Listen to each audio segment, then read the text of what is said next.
First one on, Ed.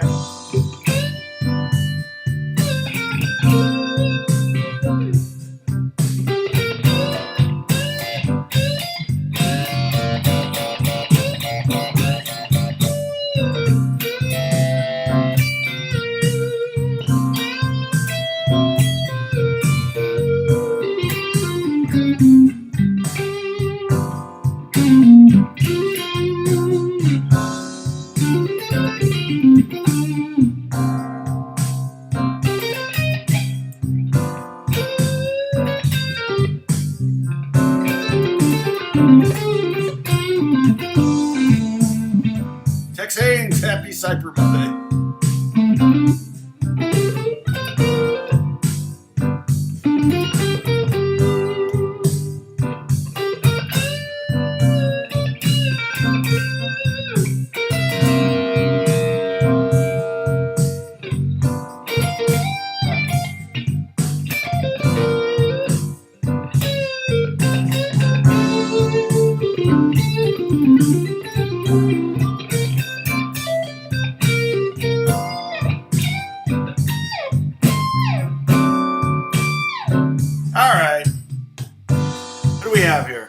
Off this music.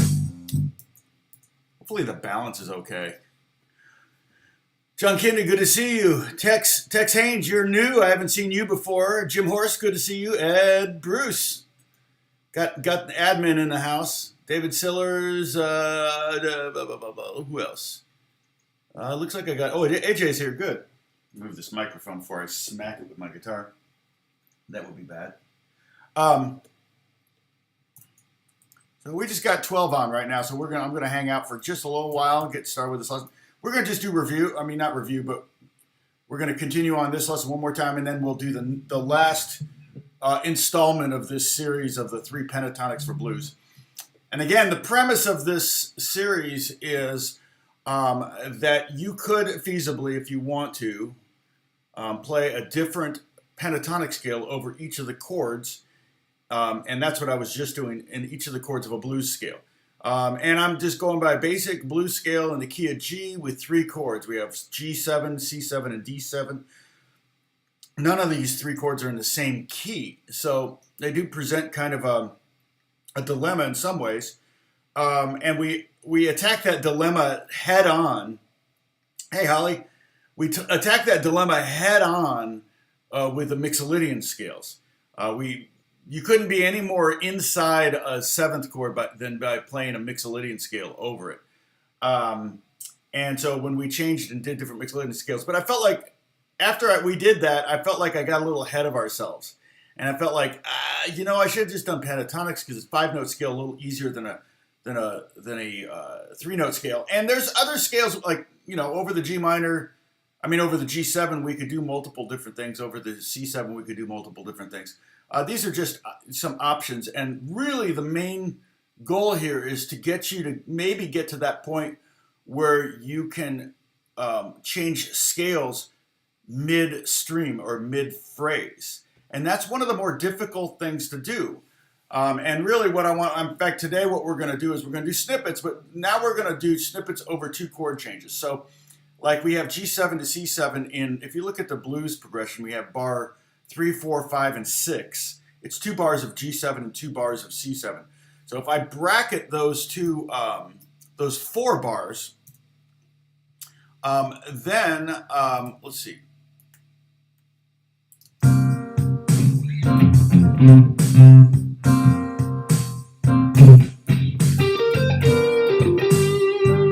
It's a backwards, but you get the idea.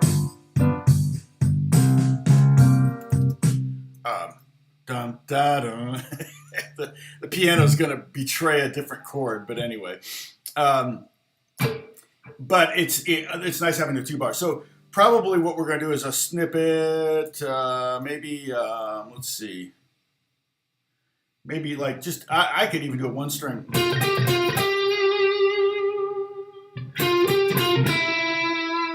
that. In fact, it might be better just to do the first 2 bars. We don't need to do a 4-bar phrase. It might take too long.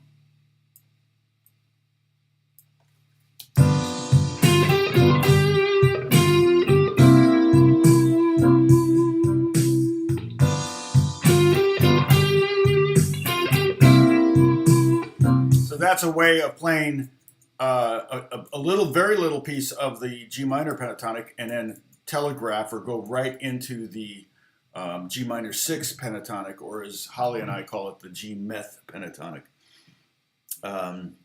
We have 16 on. I'm still going to wait a little bit. Everybody doing okay? Oh, Holly is what? No, Holly is here. I'm just looking today. I in a dark with a migraine. Gosh, that's what. Maybe I caused them, because that's what Kathy was suffering from, migraines, and I get them every now and then. Usually when I before going to bed, have some popcorn and a beer or something, and then I'll wake up with a horrible migraine because I'm just so dried out. You know, the salt and the popcorn and then the alcohol will just dry you out. I don't think meth helps migraines. Maybe it might make you forget about the migraine. You have other issues, but I use Vanquish, which is nice. It's basically aspirin with caffeine in it, and that seems to help a lot. Hey, Jerry. Oh, good to see you. Are you new? I don't recognize you, but maybe you've been here before or you've been lurking. I'm going to talk more on this in a second here. Or teach more in a second here. I just want to wait for a few more people to get online. Got to get those notifications out. Meanwhile, I'll check my email. Oh, what's this? Oh, okay. All right, cool.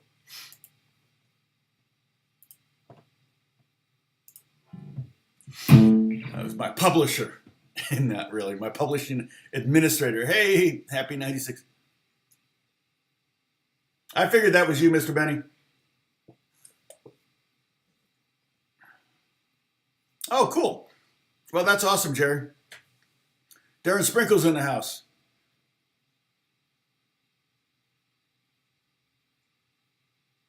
Oh, wow. Yeah, I've had it where I can barely see. I've had migraines where you can't get out of bed. It's brutal. And then to do my job and to play loud music with a migraine, oh, so brutal.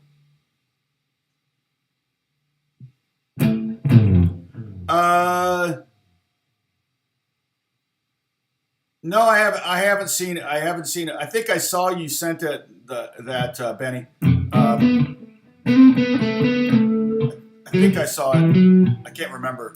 Been so busy. Oh, you know what I just realized? Everybody take a sip. I'm in drop D. I'm working on some.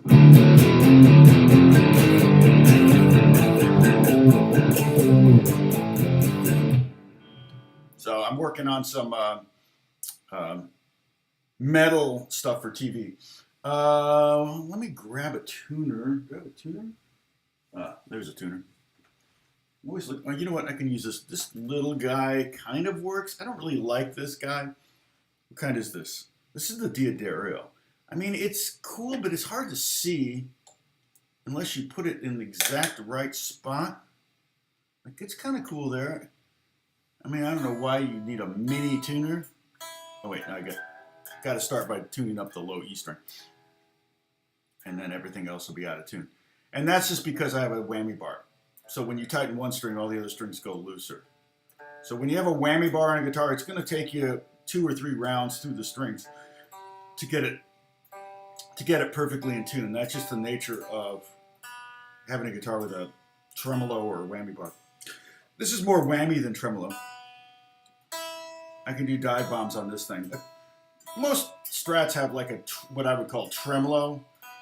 A little more subtle, more designed for subtle vibrato, and not so much for dive bombing kind of stuff. But I won't dive bomb right now. So how are we doing? How many do we have on right now?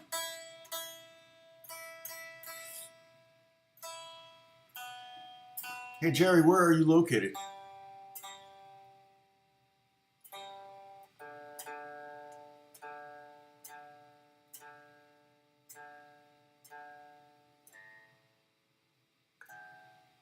I mean, we may drop D at some point, but at this point, we're not going to do that. Okay. Now I'm in standard. Okay. So let's see. How many do we have right now? Oh, okay, Georgia. Oh, we got a lot of Southerners on this live stream usually. Okay. What are we doing? Looking at 23, not bad. It'll grow as I play. Okay. So what I want to do is I want to just look at the G minor pentatonic at the top there. Okay. This scale right up here, the top one. Okay. And we're just going to play on the 3rd string. So we're just going to play the 10th fret and the 12th fret. Like that. Okay. Hopefully you can do that. If you're on a classical guitar, it might be a little tight, but 1st finger, 3rd finger. Okay? And we're just going to go.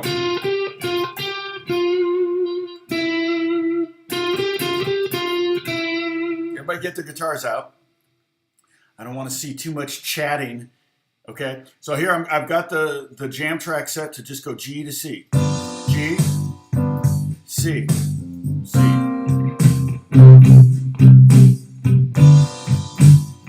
Okay? So over the G, we're going to go like this. And then we're going to go. Okay, we go. 4 and 1.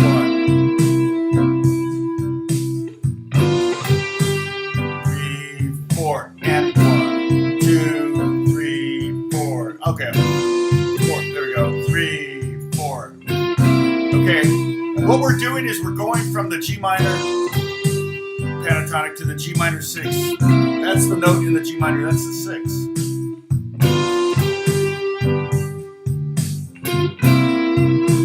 So you're really accommodating that C chord.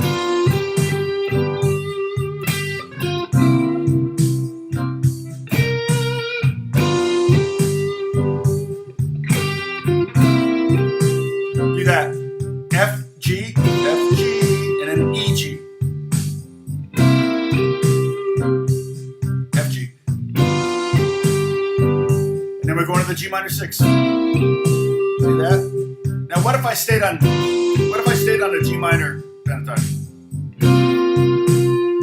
It wants to go down there. That's why we have that scale.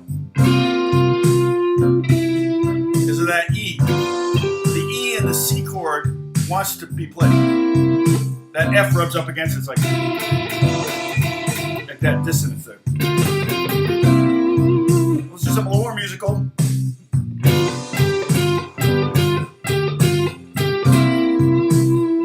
Do that? Is that too fast?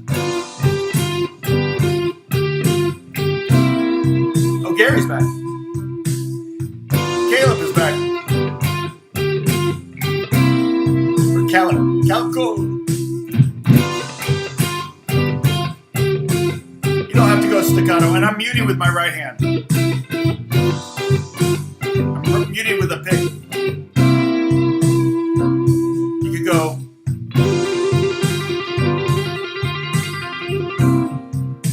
Leave it space.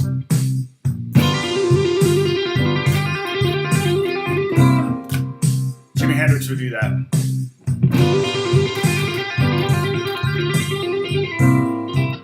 Okay, now if we go to F, G, and then we go to E, G. Okay? Alright, let's go to the 1st string. And on the 1st string we'll play 10 and 13. And then to 12 for the E note.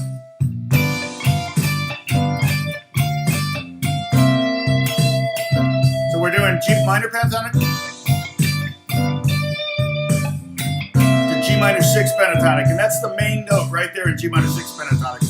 It's the only note that's changing if you look at the top 2 scales up here. Okay?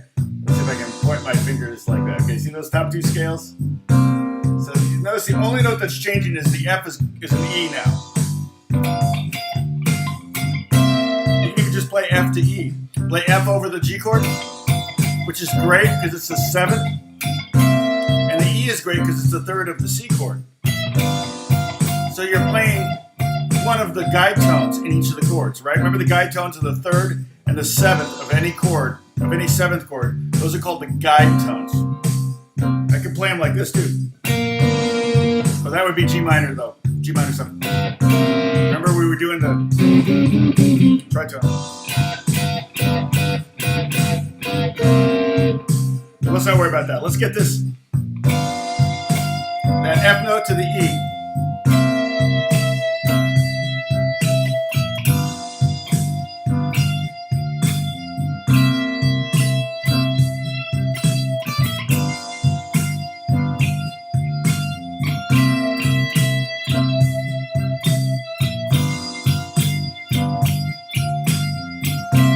Okay, here we go.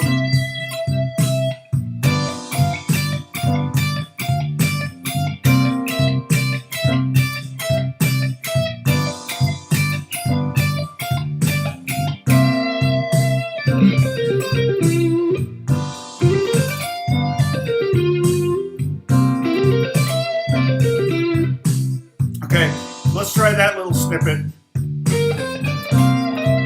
So let's try this.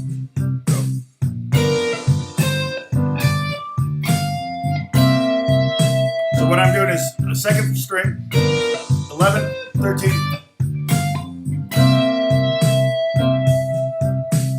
11, 13, 10, 13, 12.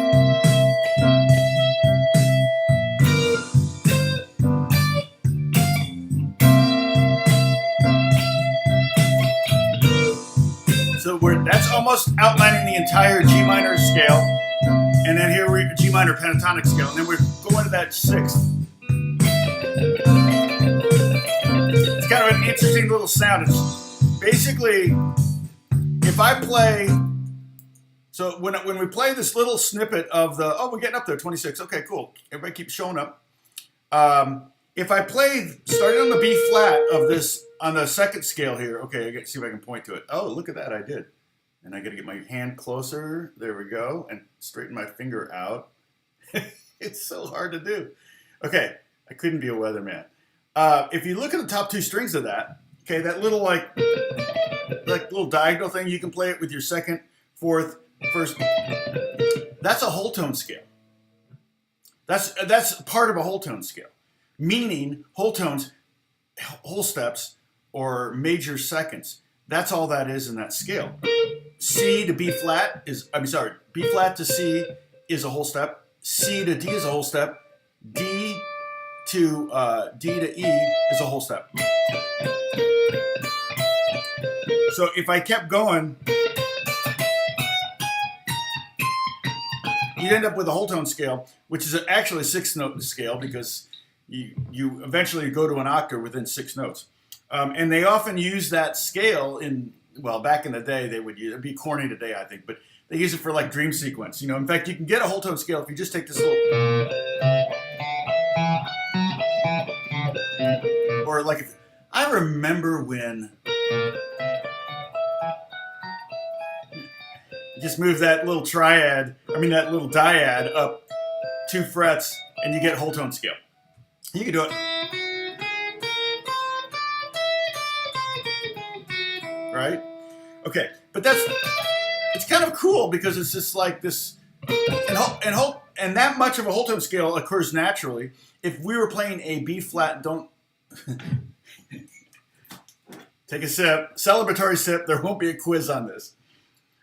It's not like little pieces of whole tone scales don't occur naturally in every diatonic scale. If I were starting on, say, playing a B flat Lydian scale.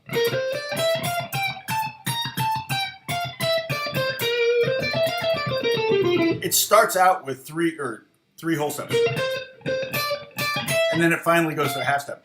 Remember way back when we were learning modes and we did the whole, half, whole, half, and that was the major scale, and Dorian scale was whole, half, whole, half, whole.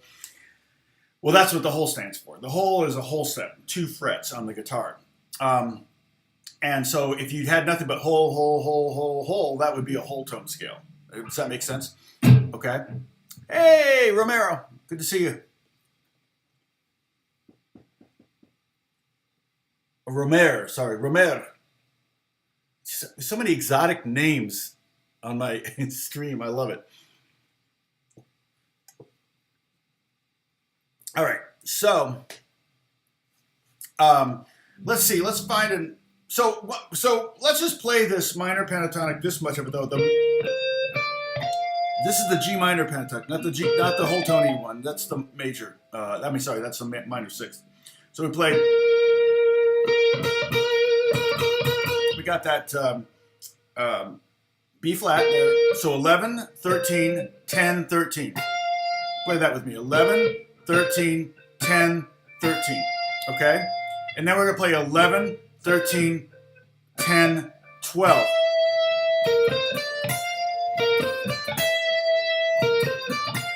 My pleasure, Romer. Is that how you say your name, Romer? Or is that Romer? Romer? I'm working on Spanish and Duolingo, so I'm working on my R's. Hey! Yeah, no, I actually I just finished telling the secret of life. So we're good. Okay, I got lucky on that one, Romer. Okay. So I might have missed something, but I was wondering if the F and the D minor pentatonic clashes. It does clash with the F sharp, and that's called the blues, right? When I showed you all the Mixolydian scales, that's, like I said, really inside. There's no notes that clash. I mean, there are notes that clash in the scale because, you've got the second, the fourth, and the sixth, and the seventh, the suspensions because you're creating the scale. Again, no quiz on this. But every note in the chord was in the scale. But when we play D minor pentatonic over D7, and we're going to get to that in a second, right? That F, or that F conflicts, right? It clashes with the F sharp, but that's intentional. That's the blues, okay? If it was two inside, it would be jazz. Well, jazz is more outside. But my point is, if it was two inside, it would just be. It wouldn't sound like blues. It's that clash that actually makes it sound idiomatic to the blues. And oftentimes with that F, you can bend it to the F sharp, or you can bend it. Remember, I told you the story about George Martin and trying to get John Lennon to sing "Twist and Shout" right, and he had him say, "That's not. You're not singing an F sharp. You're singing. It sounds like an F. So sing an F sharp." And John sang an F sharp, and they did the song again. It was like, no, that's not right. Okay, it must be an F. So sing an F. Here's an F, and John sang the F, and George Martin was like, well, that's not right either. Well, what are you singing? And he was singing in the middle between F and F sharp. Okay, so that's even almost more blues. So like if I were to play that F over the G7 chord, I might give it a little squeeze up here, but I wouldn't do it over the G chord because that F is the seventh of the G chord, so it totally works. But I wouldn't want to try to imply the F sharp because that would be F sharp over the major seventh isn't going to work over a dominant seventh chord. Again, no quiz on any of this, but I've been saying this kind of stuff quite a bit now. It might start to sink in. I got a text, I got a message the other day, or it was yesterday, from one of you that said, oh, I just realized that E is the third of C, and that's why it sounds so cool. I'm like, yeah, exactly, boom. It's like those kind of things. And this is not, again, I'm not saying this is how you play the blues. This is one way to navigate through a chord progression. And we're using a blues chord progression. One way to navigate through the chord progression is to change the scales that we're thinking or we're utilizing for each chord. Okay, so when we went to G, 7, we did that. We went to, that note is the flat third. That actually is a bad note, but it works because we're thinking in the blues context. And then we changed it to that E note there to accommodate the C chord, and so we played what amounts to basically the G meth, the G meth scale, or G minor 6. It looks like it says meth over there. I know that, so that's the joke. That was you, Jerry? Oh, okay, cool. Yeah, that was a great comment. You saw my comment back. I just said boom. It's like boom, light bulb goes off. I love that. That's why I'm here. I love seeing light bulbs go off. Hey, Craig, what's going on? Had to start over. Great stuff, though. Thanks. No worries. So we're going to do this in a second where we go to from the G chord, a G minor pentatonic to D minor pentatonic. So we're going to do something there on the second string. But again, like I said, this is just one way to navigate through changes. And we're using the blues progression because it's such a common progression. I could have done something maybe with like a 2-5-1 progression, jazzy kind of progression. We did a pop progression before. But I really feel like it's better if ooh, sorry, I gotta send something to someone. I just realized.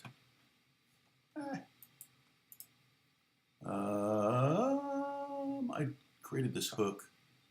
Where is he? Dang, where is he? For this writer. Where are you? Okay, I just created you. All right. Let me send this one off. Let's see. Sort. Okay, there it is. No, today. Just check it real quick. Make sure I didn't put click on it. Okay, I didn't. All right. Sorry. Sending off.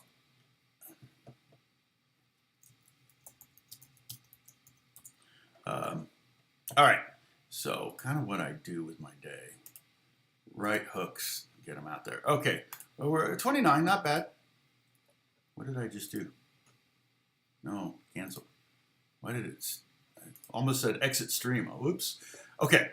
So I'm going to bracket on my in Logic. I've got this blues progression set up here. I'm going to bracket the G to the D chord. Where's that? I think is that here? Okay, there's that. So that's G to D. All right. If you want to, we can play along with that for a second, just so you can kind of get your bearings. I got to hit it first. There we go. Right. G7 to D7. Or if you're feeling more advanced, G to this D7 here, all in the same position. This way you don't have to look at your hands. You can keep your face up in the mic and looking at your audience. That's why I like kind of staying in one position for some stuff. Like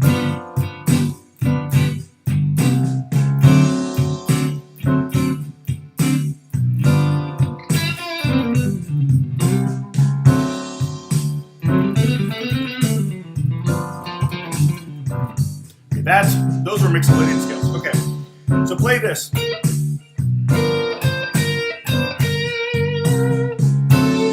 So we're just gonna go 11 to 12 or 11 to 10. There's the D chord. So over the G chord, we want to go to that B. But we're playing B flat to A. B flat, 11th fret, second string to A. Yeah, it does. Yeah, oh, it did. Well, that's a high compliment for me. I love Steely Dan. I love Larry Carlton too.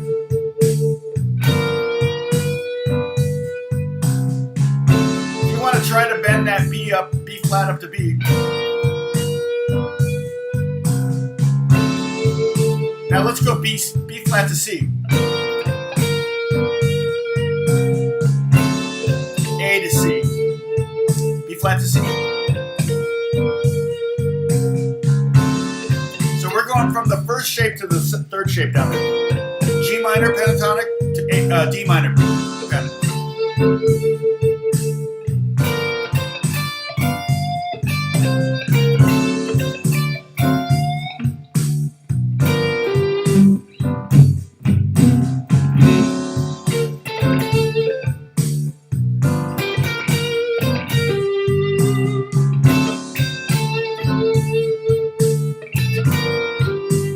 B flat to G, and then A to C.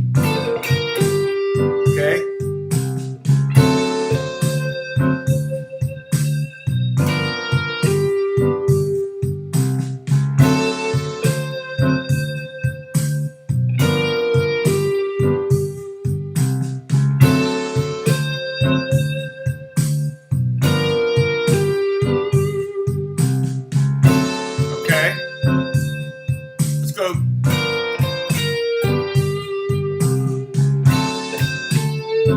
I went B flat to C, B flat to G.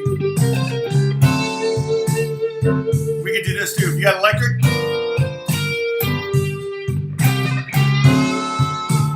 bend that G string up to the A.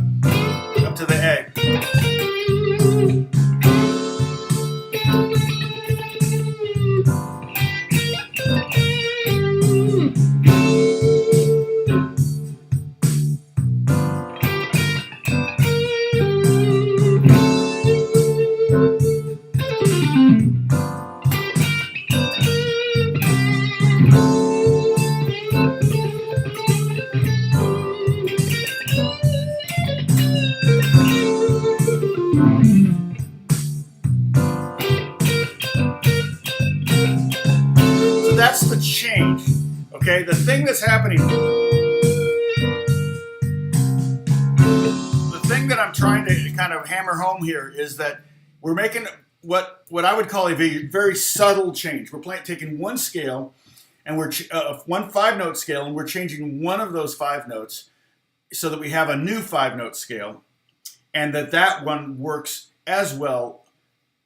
Works over the next chord. So we're doing that change to accommodate the chord. You don't have to do that, okay? I can play through the blues just using the G minor pentatonic, okay?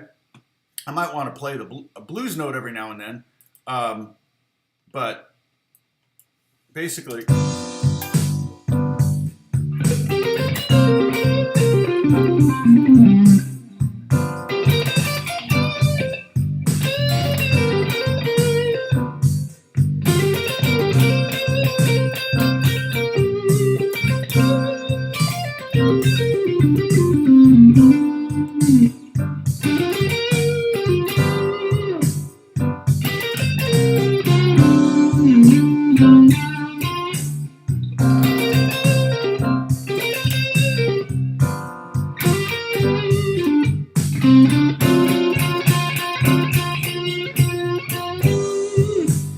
Basically what I did there was I just played the same scale all the way through, and it's, you know, I'm thinking melodically. It's almost in some ways obviously a little bit easier because I don't have to think, oh, do I need to change scales? And you don't need to change scales. That's also my point. So you can use one scale all the way through, but there's ultimately, you don't even need to think of G minor 6th or D minor pentatonic, okay? All you have to do is go, oh, you know what? This note's not working. Let me move it. Oh, there's a note that works. You don't have to think of that note as part of a brand new scale necessarily. That's just the way I'm showing it to you. And same thing with the D. When you go to the D chord, that B doesn't work very good, but you might naturally just go down to the A and go, oh, cool, that note works better. And then that's the end of your thought process on it. You're not like, well, in fact, you know, this... Where's John? This is John. And when I say John, I mean Tom. Okay? Well, in fact, that's a D minor pentatonic if you move the B flat to an A. You know, it's like we get over analytical. It's not supposed to be. You're not. I've told you guys this story. I met Steve Lukather for the first time, maybe the only time. I'm trying to think if I've ever seen him anywhere else. I think I saw him backstage somewhere, but. I met him at the NAMM show. People were kind of lined up to talk to him, so I kind of got in line and I said, "Hey, man, thank you so much. You're one of the reasons. You're one of the big reasons I moved to LA back in the '80s. Like me and 20,000 other guitar players, we wanted to be you." And he laughed, and I said, "He goes, well, I'll tell you what. When I started." It was like, I mean, I got gray hair even then, and my son's standing next to me, and he's actually taller than me, and he's like, well, you know, treating me like I just moved to town, and I'm like asking for advice. It's pretty funny. And he said, I'll tell you what Larry Carlton told me when I started out. He goes, don't think, play. And that's great advice. And it's funny because I can go through and seriously analyze. One of my favorite solos of all time is Larry Carlton's solo on Kid Charlemagne. And that's a very difficult chord progression to play over, and he kills it. And I'm kind of like, every note is perfect. I really don't think that he didn't think. I'm pretty sure. I mean, unless now. Also, here's the other thing. Larry Carlton. If you watch the documentary, not the doc. Well, there's a series called Classic Albums. It's on the ones. It's called Classic Albums. It's on Amazon Prime, and we've talked about this before. There's some great albums on there. They did Peter Gabriel So. They did Fleetwood Mac's Rumors. They did, I think, or maybe that was a separate one. I'm pretty sure they did a Fleetwood Mac one. They did Steely Dan's Asia, it's the production company's called Eagle Rock Productions. I remember that because I used to lead worship at a church in Eagle Rock, California. And no relation to the city. I don't know where Eagle Rock Productions. They're not based out of Eagle Rock, California. I asked, and they aren't. Yeah, just call you Poindexter. Totally understand. I got the glasses and everything. John, do you wear glasses? So, but Larry Carlton said that at one point that he would do the arrangements and charts for Steely Dan. So he's had the songs well in advance, and the basics of it, probably just like a piano voice takedown kind of thing that he would do chord charts for. And so I'm sure he had it all worked out in his head what he was going to do for Kid Charlotte Mansion. But that's about as perfect of a guitar solo as you could get. And oftentimes, now I know when Carlton is like, when he's just playing and he's really just emotionally playing through the guitar. He's not thinking he's playing. But then there are times where I hear him play and I go, oh yeah, you're totally aware of the fact that, you're playing over a ninth. But I'm not, Texas is not that exotic. Yeah, Texas not. Yeah. But, kind of exotic in a sense. I mean, Texas is a little bit exotic in the sense that you sound like a 1920s movie star. Tex Haynes. In fact, I know Haynes in Texas. But when I said Eagle Rock Church, you would have jumped in because they moved from L.A. to Texas years and years ago, and they were at that church at the time. So, hey, Gary.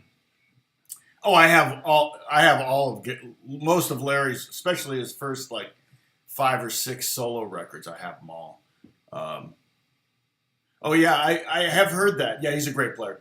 But I mean, I was getting into Mr. 335.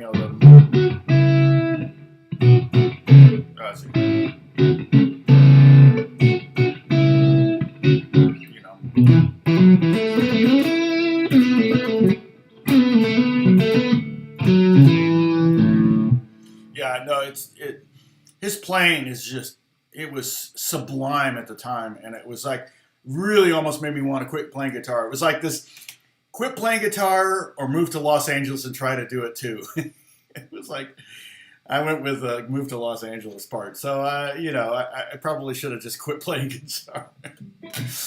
But then I wouldn't be hanging out with all you guys. Okay. So let's see. Let's look at another step. Oh, we're going to do sorry. Did we do the G to... We did do the G to B. I mean, the G to D, didn't we? Let's find another snippet in here to do G to B on, okay? I'm sorry, G to D on.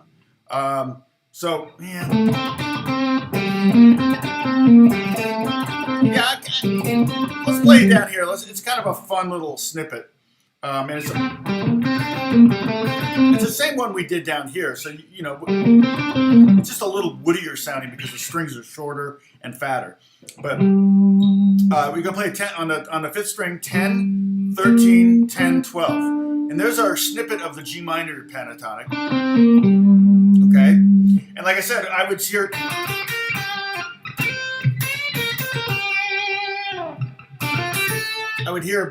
Stevie Ray Vaughan do that A a lot. So when we play that, and then the G minor or the D minor pentatonic snippet is just 10, 12, 10, 12. And there's the root there. So know the D. D note is here on the 4th string, 12th fret. the G root is on the 10th fret of the 5th string.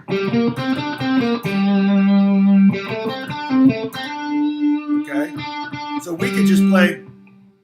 Oh yeah, that's right. Oh, thank you, Dennis. Dennis just posted the Discord link. Oh, I've uploaded these. I've already uploaded these to Discord, so we're good. Okay. Thanks, Dennis, and thanks, Bruce. Okay, so let me hit the play. So we got. Oh wait, no, that's the whole scale. Sorry, I just want 2 bars.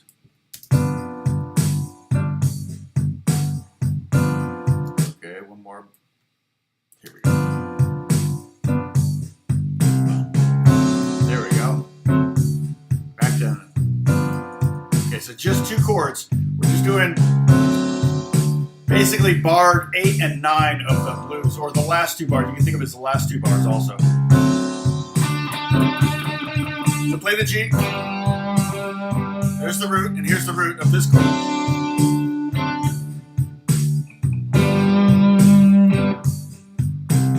D, G, G.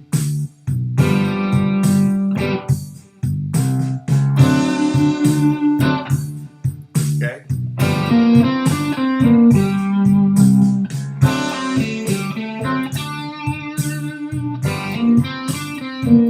Okay, so I'm just playing the snippet.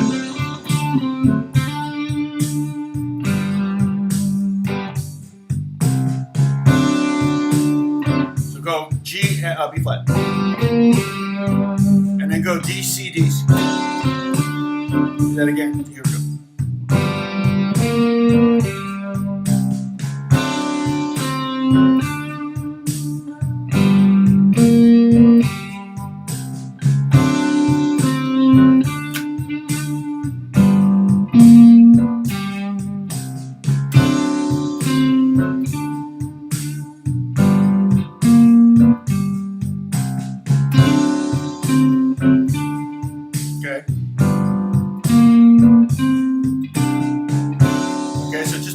Up to D and stay on D.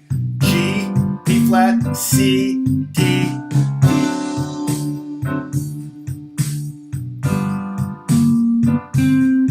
Yeah, well, I'll tell you about that series. It's really cool. And I'll give me a second here.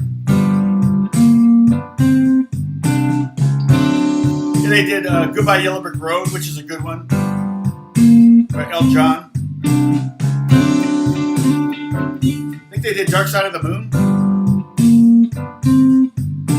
They did Black Sabbath. And, okay, so I'm going to stop this for a second. Yeah, so the cool thing about that, what they do that's so dope, is like they'll pull out the master tapes. Now, of course, they've bounced them over to Pro Tools. So they're really, when they're hitting play and stop or whatever, they're probably just doing a Pro Tools session, not actually the original 2-inch tapes.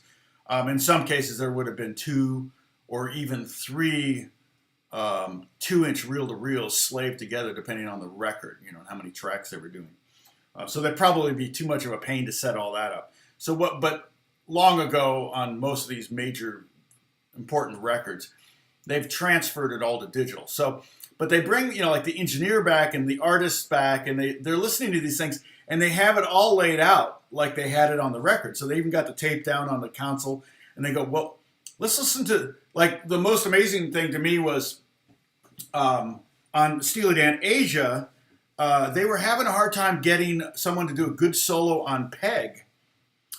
And the song Peg, and they had a lot of people play on it. They had, I think Michael Brecker played sax, and Walter Becker played a guitar solo, and nobody did anything that was like, it didn't fit. It was hard. It was kind of a hard progression to play over. And so I think Jay Graydon was in a studio next door working on someone else's project, and he came over and was hanging out, and they said, hey, why don't you take a stab at it? And that was his first take. And it was like, it's the perfect solo. It's such a great guitar solo. And Jay is as much a producer shortly after that as he was. That solo kind of made him famous in L.A. But he he went on to become a producer. He produced, you know, a lot of different people like Manhattan Transfer and Al Jarreau and people like that. So thank you, Bruce, for giving everybody a heads up on that. Hopefully you can copy and paste that. So yeah, the Bruce takes his administration duties very seriously, which I appreciate, Bruce. And he's making me a cigar box guitar, like administering every time I'm on live stream is not enough. Bruce is also making me what's called a cigar box guitar, literally a guitar with a cigar box as a body. And if you go to the Discord link, and I'll post it again here now, although Dennis just did. I think I have it up. Yeah, I do. Right. Where is it? Here it is. And you can do your introductions there. Let's see. There we go.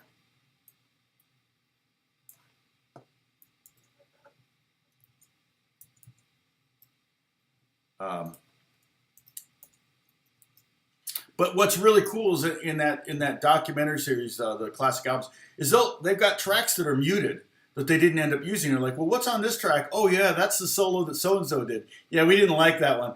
Oh, there's a solo I did. Yeah, I did. That wasn't very good. You know. Oh, here's Jay's. Okay, you know, it's like it's that kind of stuff. And one of the things, like on Peg in particular, they do spend some time on Peg.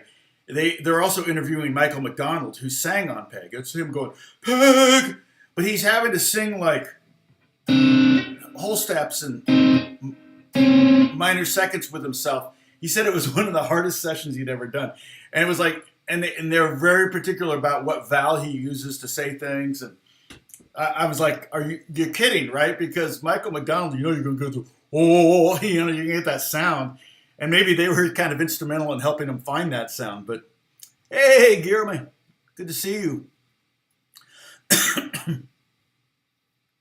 Yeah, I mean, that's exactly what's happening. So Bruce is making me a cigar. Romero said that some cigar boxes are made out of really nice wood. And so it will have acoustic qualities, and it will have a pickup in it. So I'll be able to use it both ways. And it's going to have, I think, 3 strings, right? And it's going to be set up so that it'll have frets so I can fret it. Probably I'll play like D, A, D, or something like that. So it'll be like having a power chord thing. But I'll also be able to play slide on it. And so I'll be using it for that kind of thing. Hopefully, I'll probably put it on some. And if you want to see that go to the link on the Discord.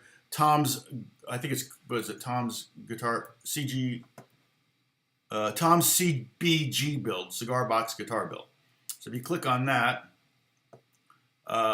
there are. And then there's one with people with their guitars. Oh, there's John Kinnon's guitars. Cool. Kinnon. Yeah, that picture of me in Malachi at 21 playing at the Vogue in Indianapolis. Wearing, you'll notice I've got I still have that guitar. It's all original. I haven't done anything to it. And the bridge and the tailpiece are completely corroded because of my sweat, and it's gold. So I don't ever get gold hardware because it just gets nasty. But that's why I'm wearing a sweatband there to try to keep that from happening, but it really didn't do much. All right, so let's do some more playing here. Let's find out, let's see. Okay, so let's just review these 3 scales right now, okay? So we're gonna go to the bottom, let's see. Let's go to the 10th fret and play index, pinky, 1, 4, 1, 3, 1, 3, and these are fingers. 2, 4, 1, 4. Okay, backwards I'm going to use fret numbers. 13, 10, 13, 11, 12, 10, 12, 10. Hey, 85,000, you're right. That's a celebratory sip. See, 13, 10, 13, 10, okay? And so what you'll notice is any F, we have an F here, so 13th fret of the bottom string, play that with me. Okay, that's an F. We're gonna go to E, okay? So we're going to get rid of the Fs. We're going to replace them with E's to make the G minor 6 or the G meth scale, because that's what it looks like it says. Okay, my mouse is on my face here. Okay, there we go. Here's the other F. Here's another F. We have 3 Fs in this scale. And there's another one. And we're going to take that. It's a 10th fret of the 3rd string, if you can't see my hand. And I'm going to go down to the 9th fret to get that E. That's the reason I have everything positioned at the 9th fret, because of that one stupid E note right there. Okay? And then there's another F up here at the 1st string at the 13th fret. We're going to go to the 12th fret to go from F to E. Okay? So those are the notes we're changing to go to the next scale. Okay, so let's play the next scale together, G minor 6 pentatonic. And it's actually kind of a happier sounding pentatonic than the G minor pentatonic. B.B. King uses it a lot. 10, 12, 10, 13, 10, 12, 9, 12, and then we're going to go 11, 13, 10, 12. It's a very, very odd scale. Let's go backwards. 12, 10. It's very odd to play this specific position in this specific scale. Dead fish. Tune up. Okay, then we have C. So we have the 13th. Then we have B flat. It's at the 11th. Then we're going to have 12, 10. 12, 10 again. Oh, no, I'm sorry, 12. We're going to have 12 and 9. It's just a weird scale. And then 12, 10, and 13, 10, and 12, 10.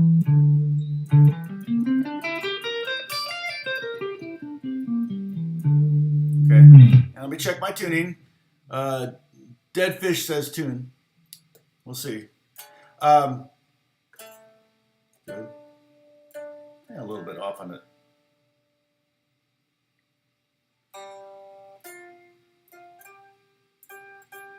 Not too bad. So that's a really odd scale, but I don't ever play that scale top to bottom unless I'm just practicing the scale. I don't really do that. It doesn't make a lot of sense. So, but if I play B string, okay. Nope. Maybe a tad sharp. I may be pushing it too hard, but anyway. Okay, so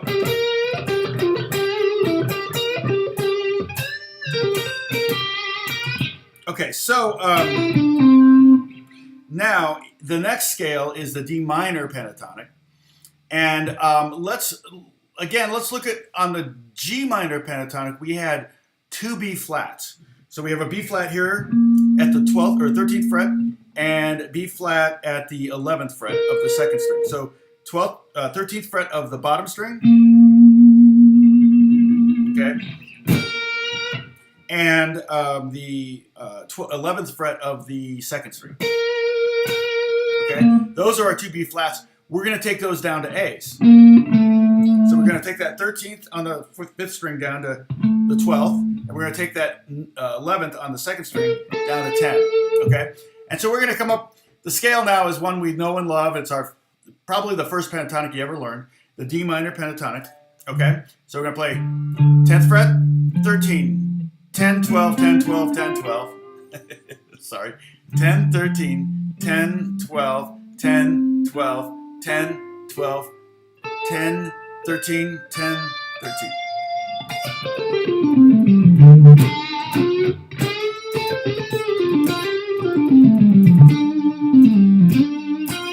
Okay, so those are the changes that we're making, and it's basically the idea is you just make a subtle change to the G minor pentatonic, and you can make a scale that accommodates the C7 chord in the standard blues progression in a different way. I won't say more interesting. I won't say better. It's just different.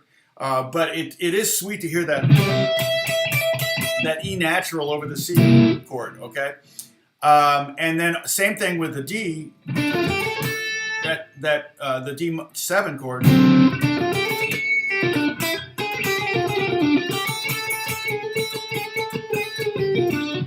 just sounds so nice to be able to have that A note in there and get away from that B flat when you're playing in the key of G. Now, that's often when, see, you'll notice that if we were to do a tally of what chord has the most bars? Okay, so we have 6 of the 12 bars are G7 chords, right? We have bar 1, bar 3 and 4, and then bar 5, 6, 7 and 8, and 11. Okay, I had to count. So we have half of the chords in the progression are the G chord, the 1 chord. Okay, that's why we say, hey, let's play blues in G. Okay, that's why we would say that. If it was half the chords were a D chord, the 5 chord, we'd say, oh, yeah, it would make sense. Okay, now how many bars have the C chord? We got 4 bars with the C7 chord. Okay, now the G minor pentatonic works pretty good over both of those chords, and no problem. But when you get to that D chord, and see, it's only there for 2 of the 12 bars, the 9th bar and the 12th bar in this particular progression. Again, there's lots of different blues progressions. This is just one of them. But this is a very, very, very common way to play through the blues. We get to that D7 chord, and that's oftentimes where we're like, what do we do now? And that's why so often you hear guys go, you know, on that line. I've done it, right? For that last bar, because you're like, I don't have any D ideas. I don't have any licks over D. And so you make that subtle change, even if you only did the first scale here and the third scale here and didn't worry about the C7, it would open up some freshness in your ability to kind of navigate over the blues. So I don't know how to say that name, but looks like a Russian character or something like that. But hey there, good to see you. P. I don't want to call you P. That sounds like sounds derogatory. We've gotten up there. We get up there 43. Right now we're hanging around 31. Not bad. I'm not complaining at all. 34. 29 likes. Thank you for the likes. Always feel free. And I've been doing, as you can see, I've been doing these live streams pretty consistently since COVID. Since we got locked down in California, I started in March. I did 62 days in a row. If you go to the, in fact, I think I can, if you want, let's see, do I have it anywhere? Memories. So this is what we've covered in the last few lessons. So this is what we did today, right? Then we were in the 7th position, basically, okay, with learning the same scales, the same 3 scales in the 7th position. The G minor pentatonic, the G minor 6th pentatonic, and the D minor pentatonic. Then we did it in the 4th, about 5th position, basically. And we started in the 3rd position with a couple notes going down to 2nd fret. So we've kind of worked our way up. We have one more position to go.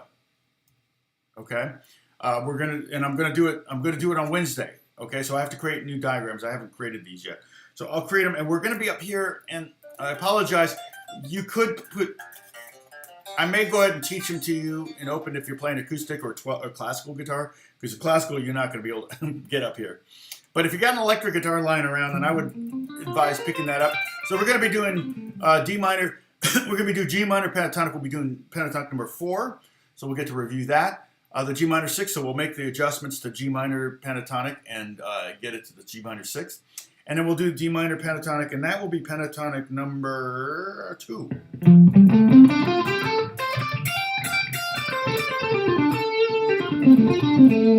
Okay, and that will allow us to kind of, again, navigate through these chord progressions. Uniquely's here.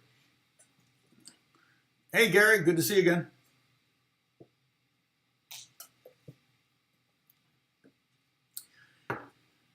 Yes. Oh, okay. And let me grab this. Let's see. I can add. Let's see. Add image. Okay. You got to go find it. We're gonna go get. Excuse me.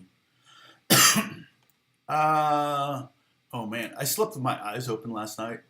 This morning, and I woke up. My eyes were just. It's so much pain, which is bad. Okay. YouTube live stream. Where is that? Oh no, it's on my desktop, so I haven't moved it. I need to move it into the, here it is. Okay, so it's gonna be really big.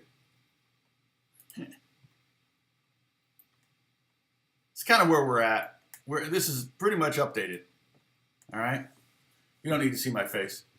So yeah, so we did the cage method, and this is not progressive. I wish I knew I was. Well, I'm glad at lesson 1 I didn't know I'd be doing lesson 143. I think I would just have probably swam out in the ocean and never come back. I don't know. It just is like, what? But we're here at lesson 143. I literally did 62 days in a row, and then I moved to Monday, Wednesday, Friday. And at first I was Monday, Wednesday, Friday at 11, but I've moved it to 9 a.m. so I can kind of get more out of my day. Because I would find that I wouldn't get a lot done before I started my live stream, and I wouldn't get a lot done after my live stream. And really, this doesn't really pay the bills. I like doing it, but and if I put this here, it'll cover up my guitar. But basically, you can see that. This list is also at the Discord. So if you go to the Discord, I'm going to make it really tiny. If you go to the Discord, that's probably not readable on most devices, but anyway. You can see this list there. And so just kind of a little review. Started out with the cage method, which is really the main way I visualize the fretboard, whether I'm playing rhythm or whether I'm playing lead. And then I talked about modes. I love talking about modes. I want to do a video or a series of videos on the modes for my channel. I haven't created a lot of content for my channel because I'm doing this. Essentially, I typically do 2 hours every time. So I'm spending 6 hours. Now, there's no editing time required for this. That's the beauty of this. But these videos don't tend to get a lot of views, once you get a week past them. But they're up there. It's all, it's kind of basically a giant time capsule, right, Bruce? And so that's it's that. But I do touch on a lot of subjects. I almost feel like I'm more teaching a class in this context than if I'm editing or trying to kind of script a video, which I generally don't script. But a lot of times you can see me looking down at notes because I have like highlighted points that I want to hit on. And that's when I really don't like it when I do that because I don't like seeing me look down at scripted notes when I'm doing some of the videos I've done. But we did chord theory, and that's where I taught you all how to make triads. And then I think we moved on to seventh chords. So I taught you how to make seventh chords, and we harmonized scales, a major scale, which is really fun. So you can, if you want to know, like,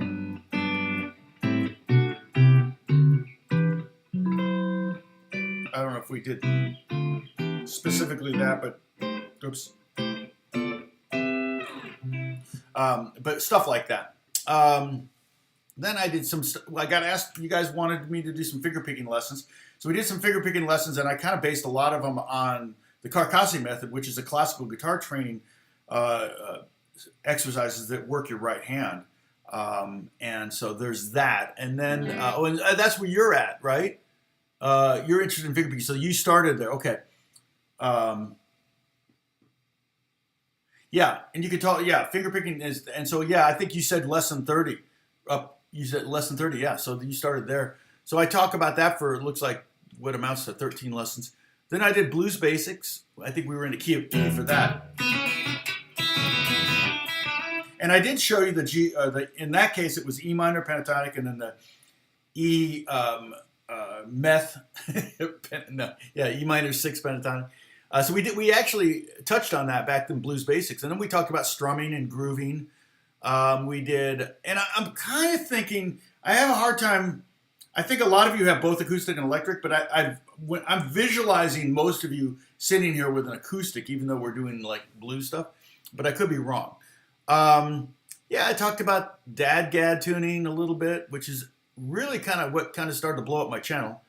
And then I did the 7 tips for older beginners, and that was someone that recommended that I do that lesson. That was one of my open tuning fans. I do have plans to do. There was another open tuning that I wanted to talk about, I haven't. I should do. I don't think I've done fun chords in open G yet, which I should do. Means I'm gonna have to go back and watch some of my other videos to make sure I'm kind of doing a similar video that ties into it. Open scales. We're doing scales in open position, G, C, D, that kind of stuff. I talked about capoing, one of my favorite things to talk about. Power chords. I did one lesson on that. My most influential guitar players, which mostly were people that actually I knew and that I played with or idolized growing up. More capo stuff, electric guitar weirdness. That was just for fun. I didn't know what to teach, so I just did that. And then we did pentatonic scales, blues scales, intro to slide basics, soloing, diatonic scales, 3 Mixolydian scales for blues, which is the deeper dive. I should have started with this one and then gone to Mixolydian scales, but you know, we did what we did. Yeah, classical. Yeah, a lot of guys will do that, and I even see electric guitar players that set up their straps so they play. Alan Holdsworth would do that. He could play anything, you know, but it definitely gives you more spread. I think it gives you better ergonomics than if you're playing here. I mean, how many players play with their guitar down here? You know, I just don't know how they do it. Alex used to play lower. I think he plays a little higher than that now.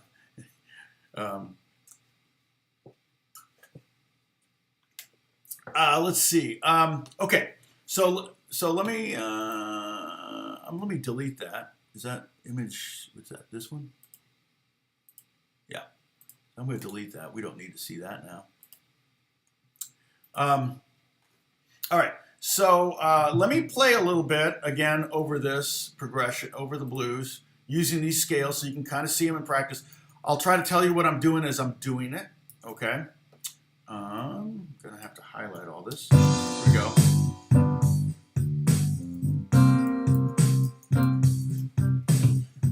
So G minor pentatonic. To the G minor 6. There's the 6th. See, that sounds great. And that's that B flat wants to go to there.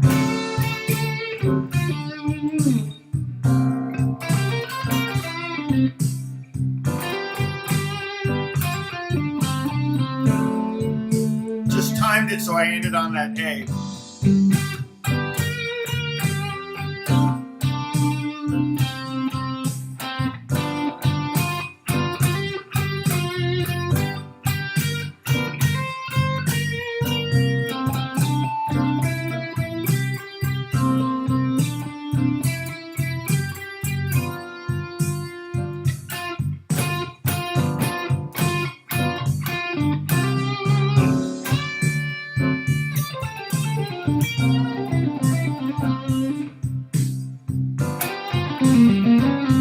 Went to the blues note down to G.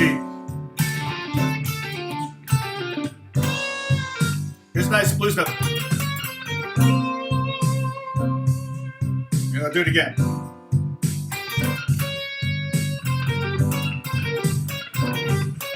It works on the C too. Even though it's a C sharp, it's technically, it just works.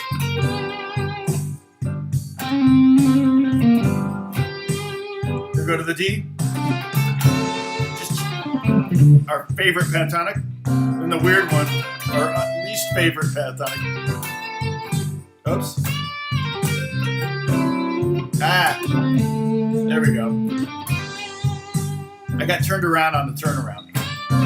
Okay, so yeah, so those are the 3 scales, and you can tell how, you know, I'm intentionally trying to play the appropriate. Oh, hey, air quotes. We get to take a sip. That's one of our drinking game rules. If I use air quotes, we all get to take a drink. Shot. Oh my gosh. I hope no one's doing shots. So, but by appropriate, I just mean for this lesson.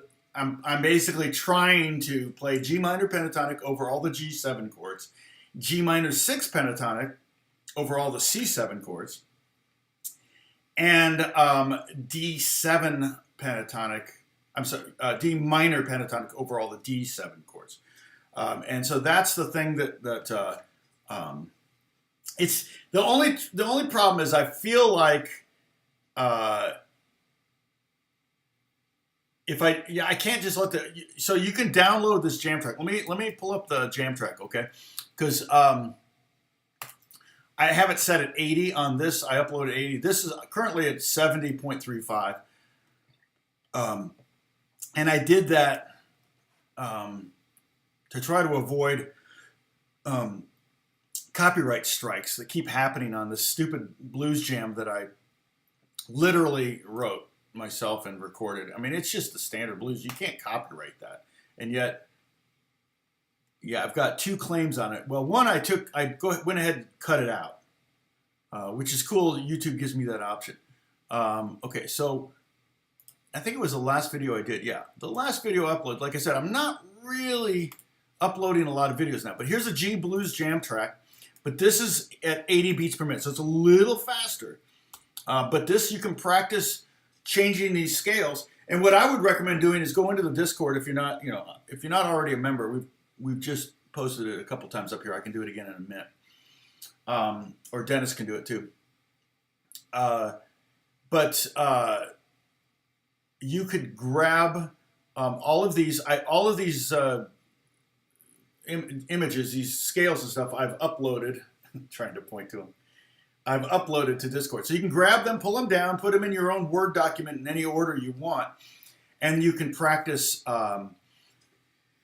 You can practice playing over that jam track, okay, and practice trying to change the scale. So it's just a new way to use your brain and your playing when you have the guitar in your hand. The real temptation is just play, blues or just play the minor pentatonic and go at it. But there's some sweet notes in there if you just take a minute to discover them. Okay, so yeah, I do have pants on. It was funny because the other day, was it Friday? I mentioned Pepper, and then she showed up. So, and then Thursday, Pepper was there for Alex and I jammed on Thursday. Had to reboot because we lost our picture for some reason. Another thing we could do, I'm tempted to do this, but I think you should do this, is like the G minor pentatonic is a great one to start with. You got the notes there, G, B flat, C, D, and F. Try to find that scale, or those notes, in the order on every string. So in this case, on the G string, it would be open, and then B flat, C, D, F, G.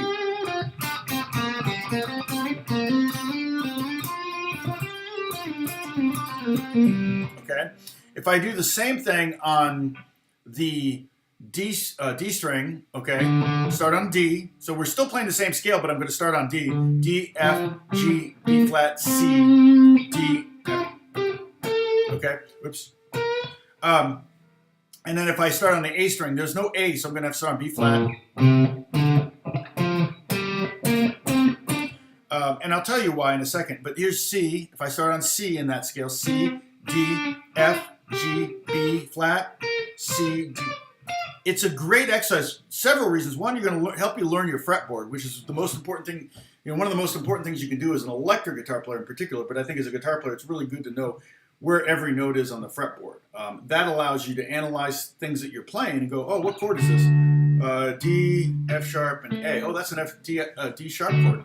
I mean, a D major chord. And it also it helps you to hear the scales better when you start to hear them elongated like that. And it also helps you, gives you tools to get around the fretboard. So, for example, say I'm playing G minor pentatonic here, but I want to go up to, believe it or not, I want to go up to G minor pentatonic. Or say I want to go up to pentatonic number 4. This one right here. Okay. Well, if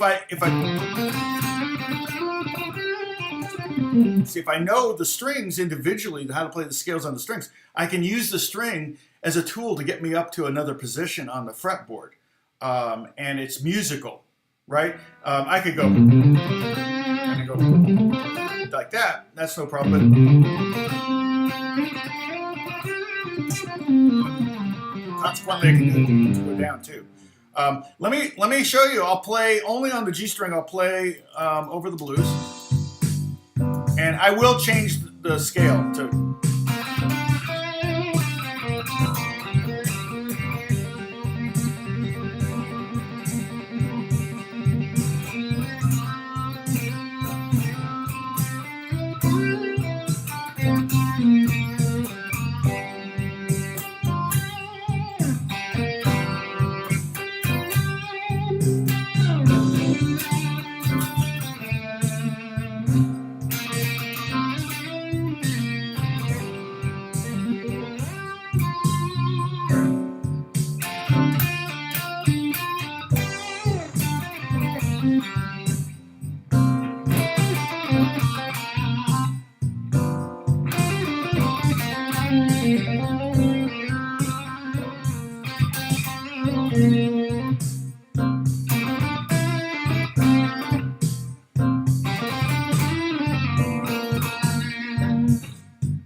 Bending the credit on the string.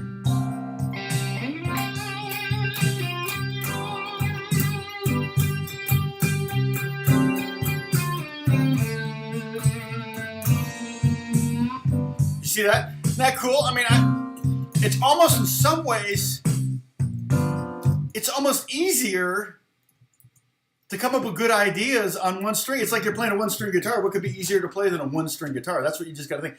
And that's one of the kind of things you get. There's a book that I like. I kind of pick up, open up every now and then. It doesn't have a lot of licks in it or anything like that. It's more about like getting you out of your ruts. It's called The Advancing Guitarist. It's by Mitch Gutrick, who I think is a teacher at Berkeley in Boston, if I'm not mistaken.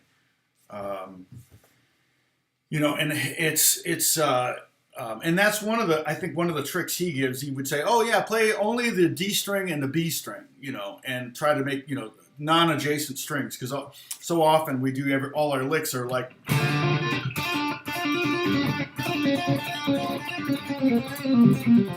On adjacent strings or things like that, or we're only playing with seconds and thirds. You know, so when you play on non-adjacent strings, there's a second, but that's a sixth.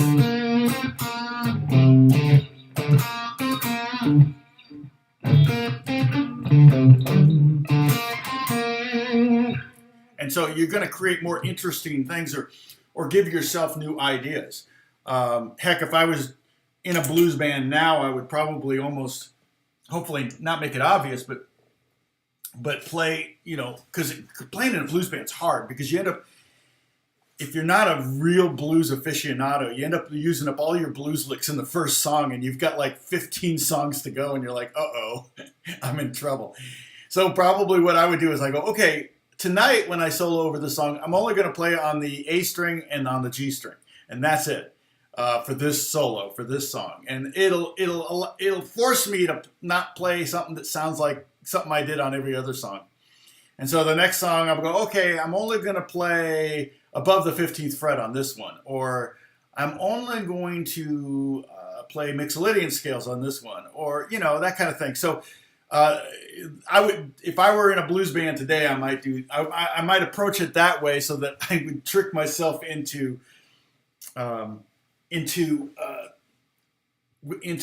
sounding different on every song, without having to go to all the work to study, 40 of the greatest blues guitar players of all time.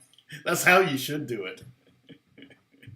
But I'm like, yeah, I'm just going to learn this one song by this one blues guy, and then I'm not going to learn any others from him. And, so I'll admit it.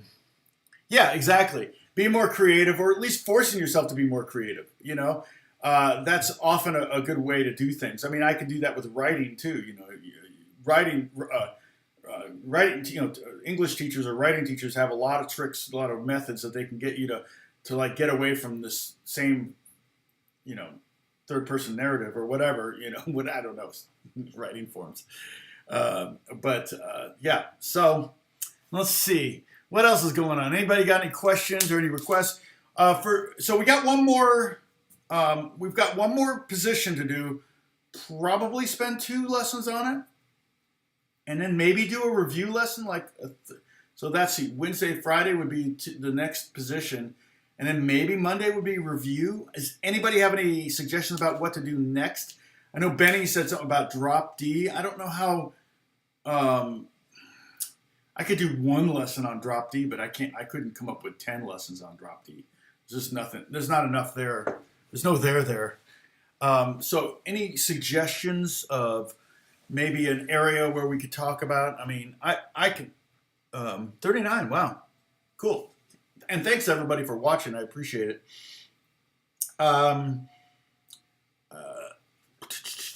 Harmonic minor stuff. Well, okay, Jerry, that could be interesting. I mean, it's funny because I'm trying to think the styles of music that use harmonic minor.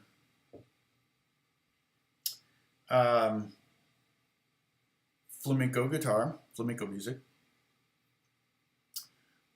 classical music, death metal, turnarounds.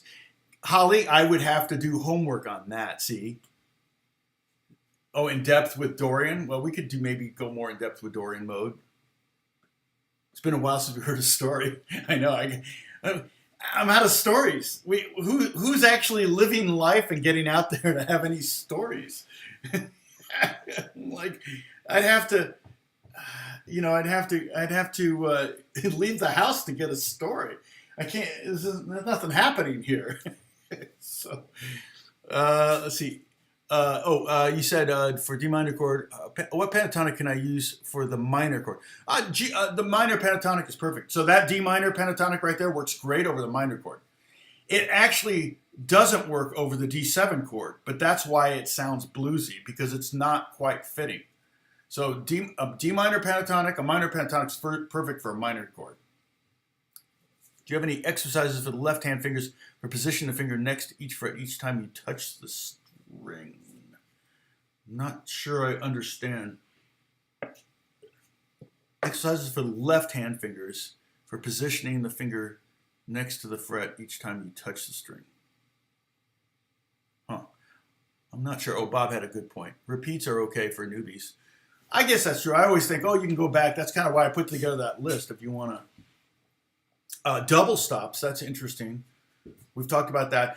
Turnarounds, yeah, so turnarounds would be, in the blues context, here's the thing with the turnaround. I could go on YouTube and get a bunch of turnarounds, but so could you.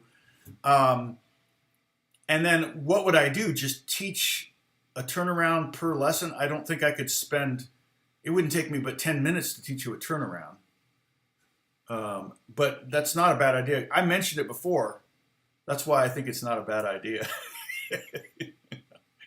Don't be a jerk, Tom. Okay. Actually have that right there. Don't be a jerk. What about jazz? Fretting accuracy. I sometimes have that. What happened on the way to Starbucks? I actually drove today to Starbucks and nothing happened. I drove because I was going to the Starbucks at the grocery store and I wanted to get some groceries. So, anyway.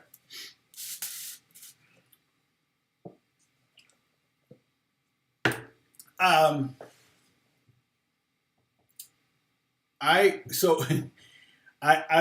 not going to name the artist, but I was fairly well known.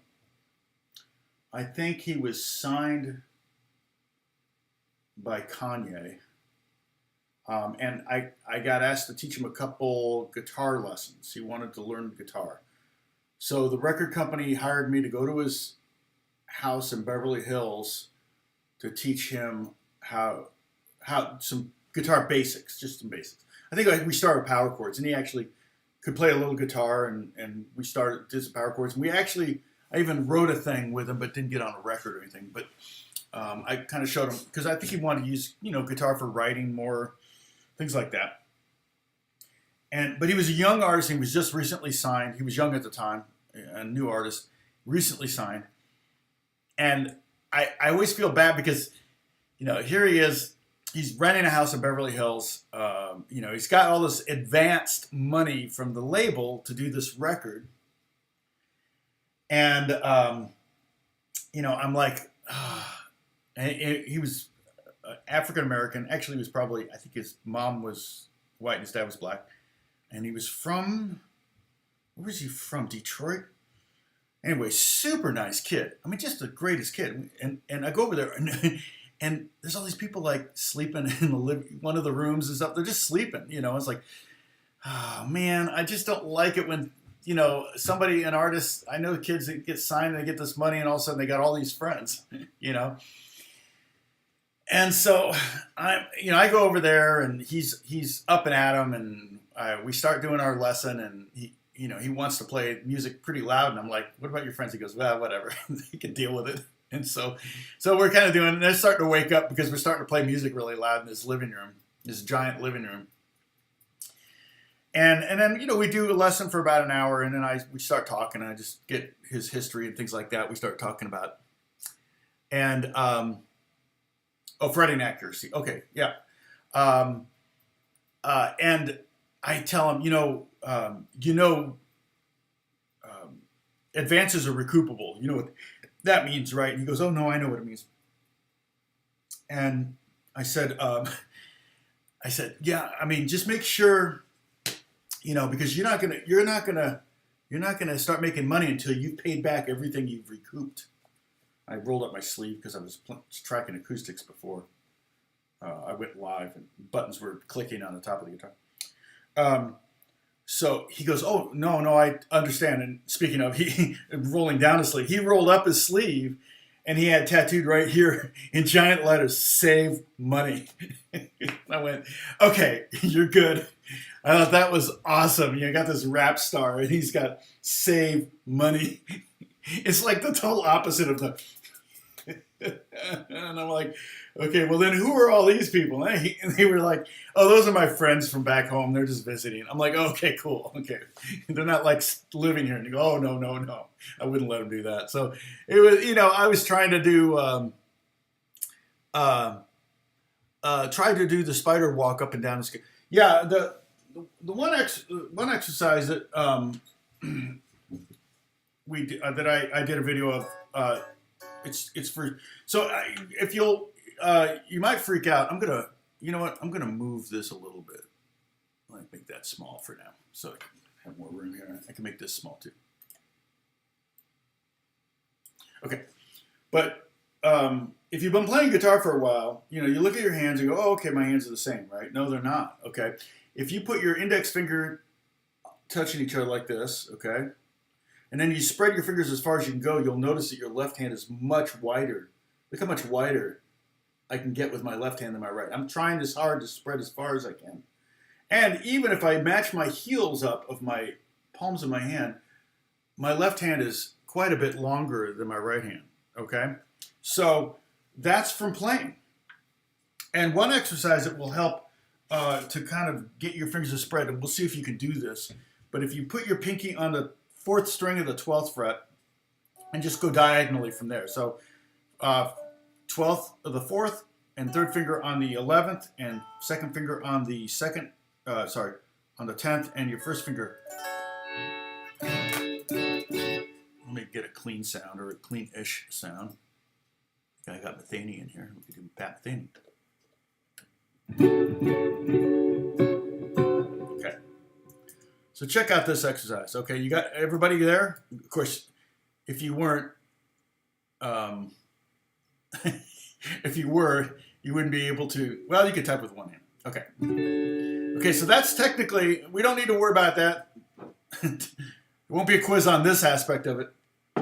But that's a D major 7 chord. Okay, if you take your 1st finger down a fret, that's D7, D dominant 7th. Okay. If I take my, now leave everything there but move your 2nd finger down a fret, don't worry about it. That's that's D7 flat 5. Okay, and if I take, that's D minor 7 flat 5. See what I did? So I took my 3rd finger. Now bring your pinky down. Now we're back to a major seventh. I'm out of tune. Where's my tuning? Where's the tuning Nazi? I need my tuning Nazi to tell me I'm out of tune. I mean that in the nicest possible way. Of course, you know, it's my... Okay. So now I'm doing that diagonal thing. Now I'm at basically the lowest note is on the 8th fret. That's the exercise.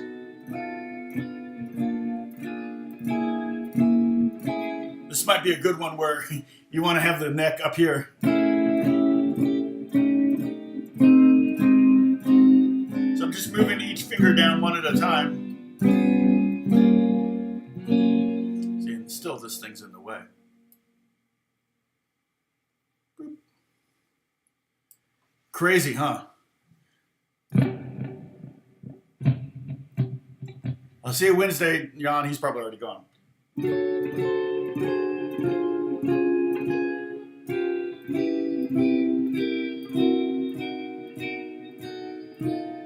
And it's real key to keep your thumb behind the fretboard. So you don't see my thumb up here. Wouldn't be very, even be playable, I don't think, that way.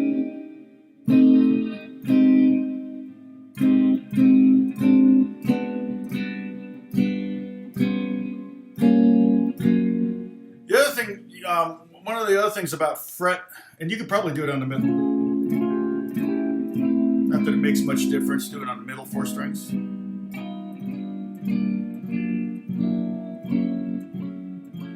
Boy, imagine the scales I'd have to come up with to solo over this.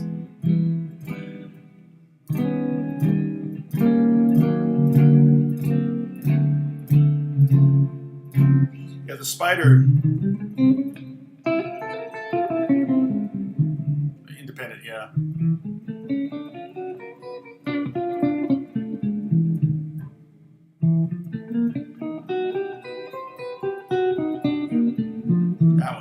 That's a toughie. Yeah, imagine the scales. I mean, that's like F major 7 with a sharp 5.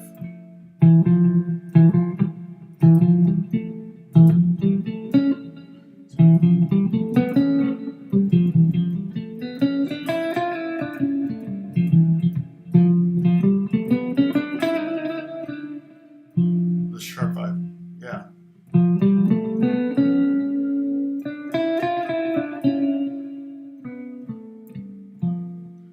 That scale be? That's D melodic minor, essentially. And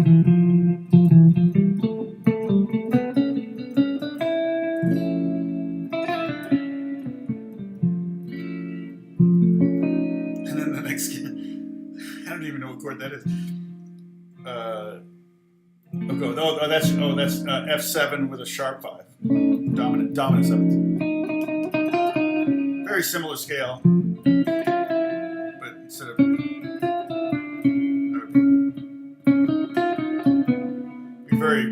be very gosh,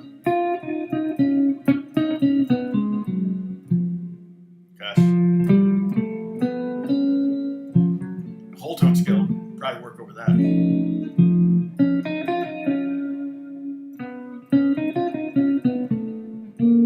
Yeah.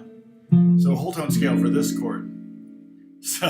So D harmonic minor, melodic minor for this, and then like F whole tone for that, and then that's just F7, and then F minor 7. So that gets easier there. But then we're right back in the same boat now with E. So yeah, it's fun. I mean, you know, it's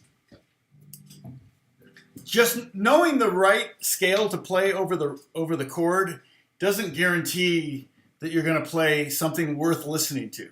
Okay, so a lot of times somebody asks me, what scale should I use to play jazz, and I'm like, you know, there is a scale actually. There is a scale that's like I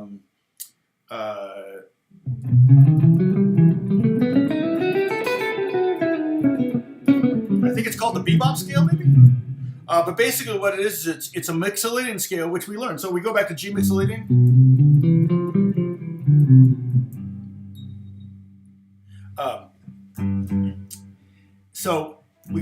So we put our second finger here on the 3rd fret of the bottom string. So here's our G, right?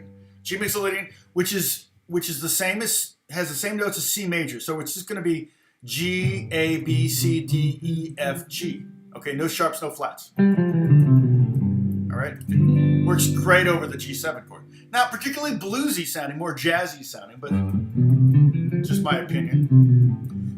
Okay, so 3, 5, 2, 3, 5, 2, 3, 5. That's all we're gonna do. We have 1, the root, 2nd, 3rd, 4th, 5th, 6th, flat 7th. See, G major would be a F sharp, but G Mixolydian has that flat 7th. Yeah, exactly. A painkiller, yeah. Okay, but if we take the 4th and raise it up a half step, so we end up with a sharp 4. It also could be thought of as a flat 5, but you're going to be playing the 5 as well. So if we do that, I think this is the Bebop scale, but I could be wrong. But it's basically a Mixolydian with a raised 4, as you could think of it that way too. So we're going to do 3rd fret, 5th fret, 2nd, and now here's the change: 4th fret instead of 3rd fret. So that sounds like a G Lydian. Actually, we might be able to call it a G Lydian Mixolydian, because it starts out like a Lydian and ends like a Mixolydian.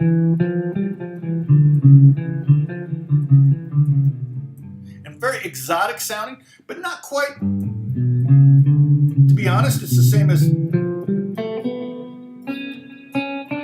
It's basically D. It's the 4th mode of D melodic minor. Here. There won't be a quiz on that. Okay? I should get another cup saying there won't be a quiz on that. But there won't be a quiz on this, so don't worry about it. But yeah.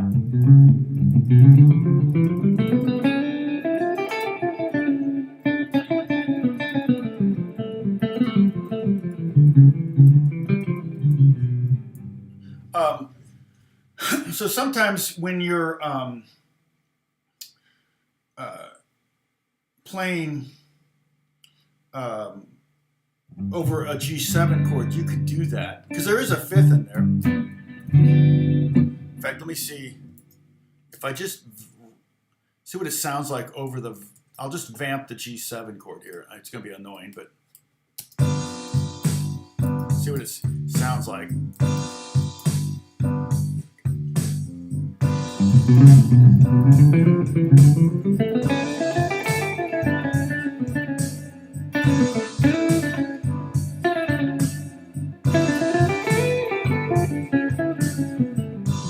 It just sounds very jazzy. It does.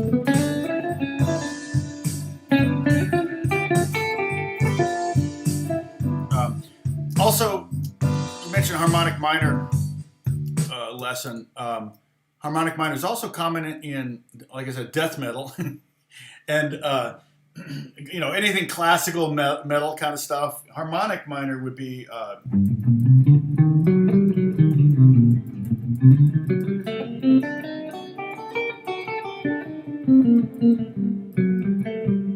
now. What's interesting? No, this is not actually at all interesting. So it's interesting to me. I've never really spent any time investigating the modes of harmonic, or the different scales within harmonic. When we did the modes, we went the modes of, you know, the modes basically in the key of C. We went the key of C, the scale built on the D in the key of C is the Dorian, Phrygian. You know, there's names for all of these, all the modes in harmonic minor.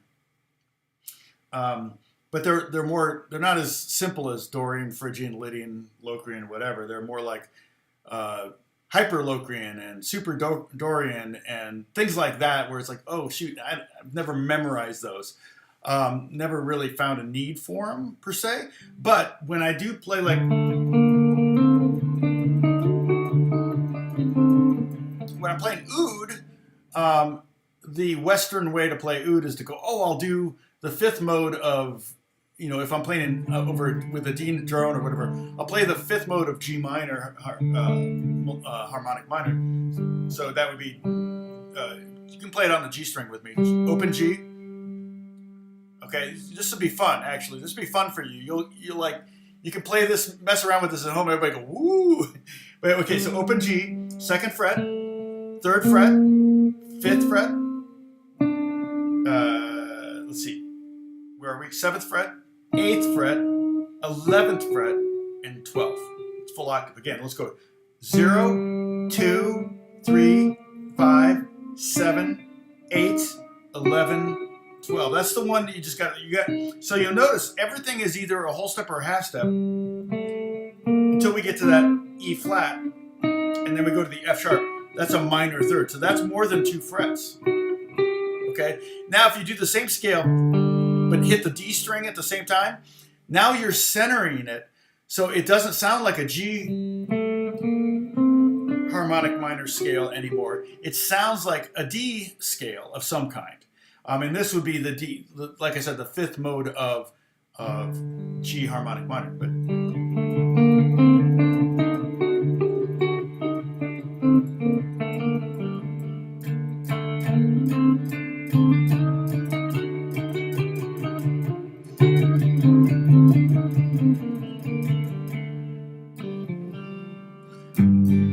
it does want to go back to the. I hear it as I hear the D. I hear it wanting to go back to G. Okay, so Dennis has a question here. Are there things? Oh, I see. Are there things you wanted to learn guitar-wise but never came around to? Well, yeah, thousands of things. And like I said, I always say, I wish I had 1,000 lifetimes, because the only way to really become a good blues guitar player is make sure that that's the only thing you ever play. The only way to become a great flamenco guitar player is to only play flamenco. So I wish I had, you know, lifetimes to do that. But I know what you're thinking. It's like, because I've often said in this 143 lessons that I'm learning more here than you guys are. It cracked me up when, you know, I showed you all the open scales and we went and did all the, like, I took it down, but is there an undo on this? No, there's no undo on OBS. No. But I can copy paste. I think I knew that.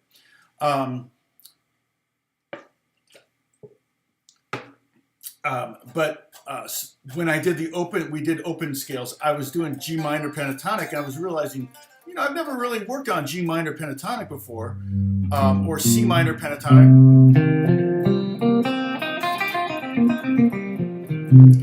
And yet when Alex and I were playing like bluegrass, all of a sudden I was like, I had a whole nother set of licks that I could do. I was like, oh yeah.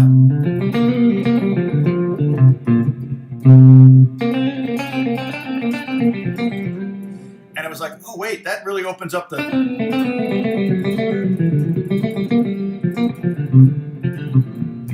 So I was actually with you guys. I was learning something that I applied shortly thereafter.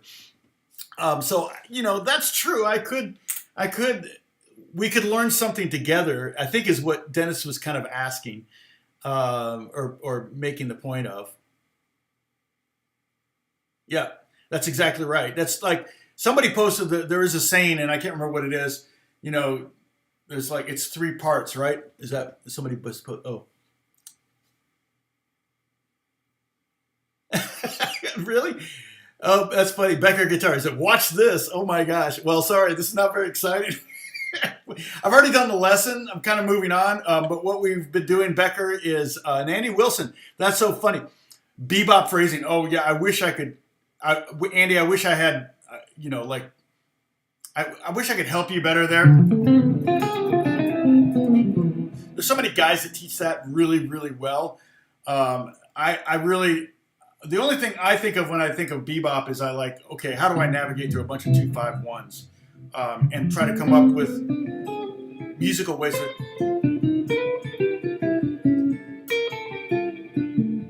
But, you know, to be honest, my bebop phrasing is not very good. So I would, I wouldn't want to portray myself as being an expert. Although what I just was asked is, and it might be funny if somebody tunes in and I'm like learning. Why am I watching you learn something? but that's what basically what Dennis was saying is that why don't I pick something because I've done 143 lessons so far and I'm looking for my next thing, what I'm going to teach. And boy, somebody, Morocco, hey, good to see you again. You've been on before. But yeah, well, no, you're not too late. You can always rewind the video. But basically what we've been doing is 3 different pentatonic shapes to play in blues. So we've been using, for G blues over the G7, we've been playing G minor pentatonic. And then, again, these are just like options. But over the C7, you can play G minor 6 pentatonic, which is G minor pentatonic with 1 note changed. You can see the scales above here, up here. And then over the D chord, change that G minor pentatonic to D, just to a simple D minor pentatonic. And I'm positioning them all in one position so we can learn the shapes and then move to the next position, which is what I did the next series of lessons. It was like three lessons pretty much on each of these shapes. Okay, so this represents about 12 lessons, I think, if I go through all this. Maybe not quite 12. Maybe some of them I spent 2 on. But it's kind of like memories, like the corners of a mind. Going through all these things. Okay, but that's where we are today.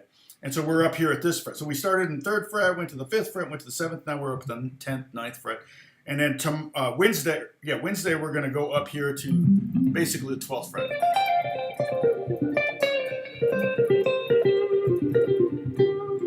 I mean, I would love to teach more jazz phrasing. I think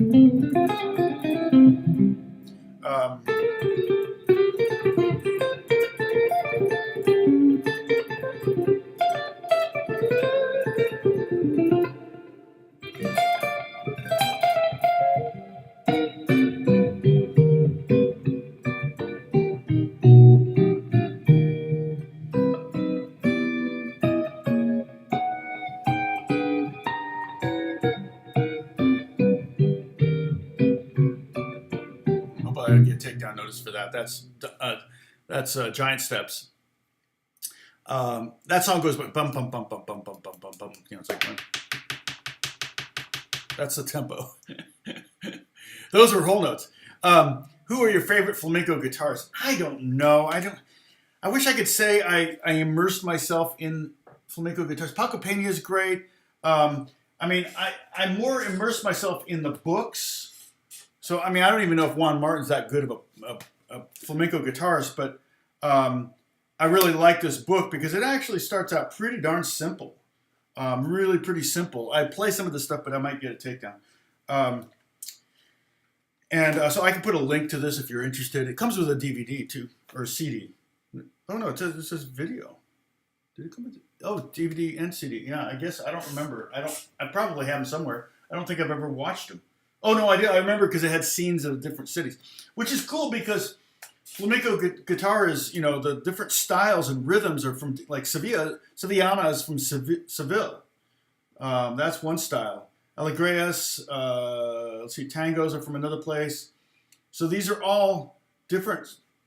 Celia, you know, they're all from different regions of southern Spain, not far from Morocco. So, yeah, Andy, I wish I had... Andy's like, well, why do you have a channel if you don't know anything about guitar? I'm like, yeah, I don't know. Oh, yeah, you're from Madrid. Yeah, Juan Martin is he is very good. Okay, good. That's good to know. Let me put up a link to that book because I think it's a really good book for kind of getting started on flamenco. I mean, I'm not to the end of the book. It gets pretty complex at the end, even in the middle. Resquiados, I'm working on. You know, the resquiados are the things that are not natural for a guitar player. I mean, for anybody. So, let's see. Juan Martin. Oops.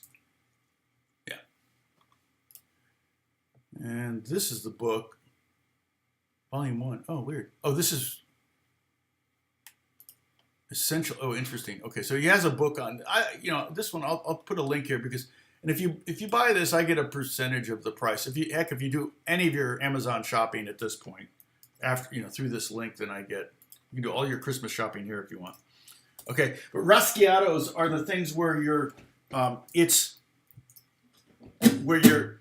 flicking. You see their hands going like this. You right?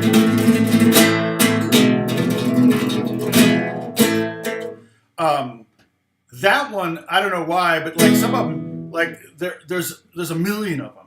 I don't know how many he starts out showing. Does he actually? There's a couple books where they show you different ones, and it's also in Spanish, so you can work on your Spanish if you want. Gotta get in tune. There it is. And when I studied classical guitar in college, it was all about interior muscles and doing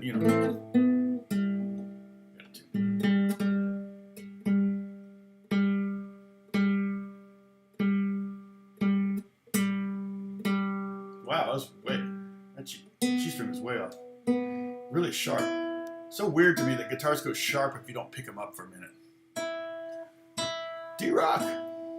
Dr. Rock.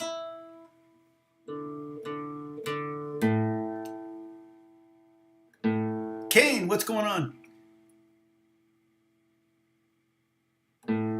Steven Seagal's a dog on his axe. I don't know what that means, but okay.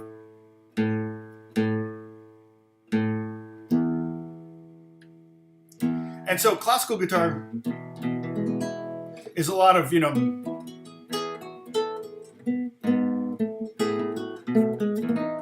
it's all grabbing the strings, right? Pulling your fingers towards your hand or whatever. It may be...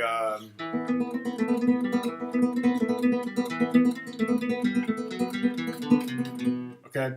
And that is... I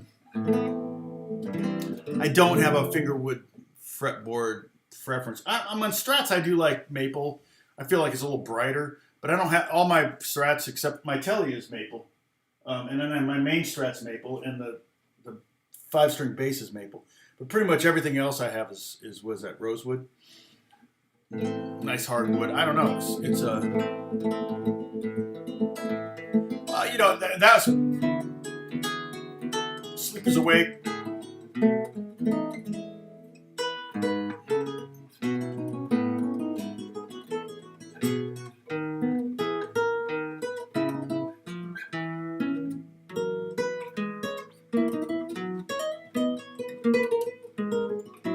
I'll get a take count for this. So I'll probably have to cut that part out because somebody will have copyrighted Bach from 300 years ago. But anyway, or Ebony, yeah, probably. It's probably Ebony saying, I'm like not rosewood fingerboards, sometimes ebony fingerboards, yeah. Maple. I don't think mahogany. They don't do mahogany. Mahogany is, I think, too soft of a wood probably for fingerboards. But yeah, but flamenco is all this pushy stuff. And so I'm like trying to get that. Try to get the 5-finger raschiato where it's 5. See, we normally do notes and quarter notes 1, 2, 3. 1, 2, 3, 4, or 8th notes 1 and 2 and 3 and 4 and 1 and 2 and 3, or 8th notes or 16th notes 1 E and 2 E and. But in flamenco, sometimes they use groupings of 5, which is really weird.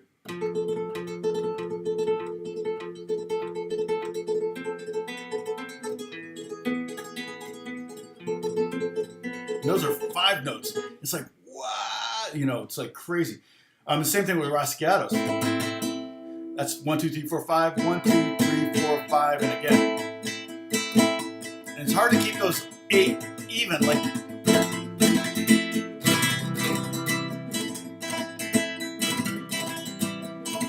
And they're doing 5s, and it's in 3, 4. So I'm doing a grouping of 5, 5, 2, 5, 5, 2, 5, 5, 2. It's a whole nother level, and it's beautiful music.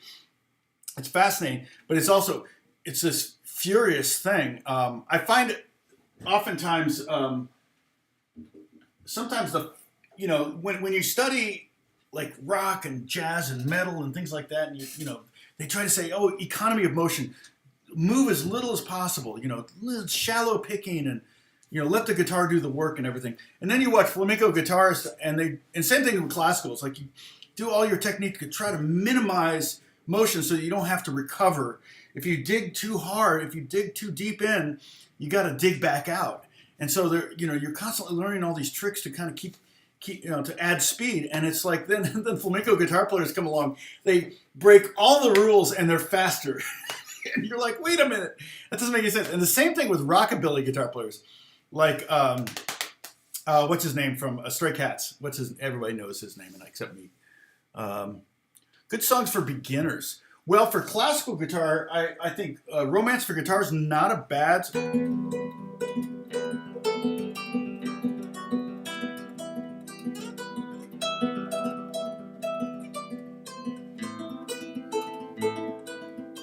Except to hear Kathy Pepper's learning that. Anything that's kind of strummy, and I do have some songs that, if you look, I have videos up. One of them is pretty popular. It's songs with only 2 chords. Where's that? So if I sort by views, I think it's my second most popular song, or song, video. Get shareable link. You can go here and get, I got 5 songs. I have another one ready to go. On habanero. I know the pepper. Is it a song? Habanero. Oh yeah, there's another one too. A song on classical guitars. It's Malagueña, right?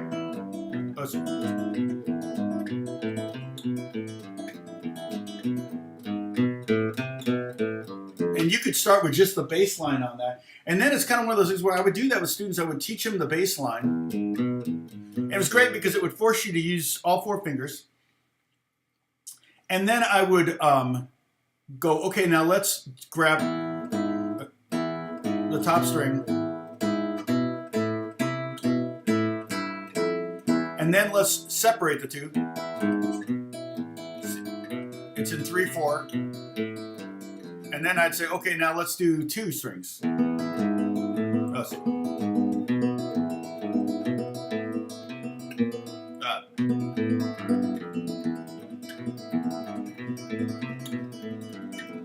Then I would say, okay, let's do 4. So we go.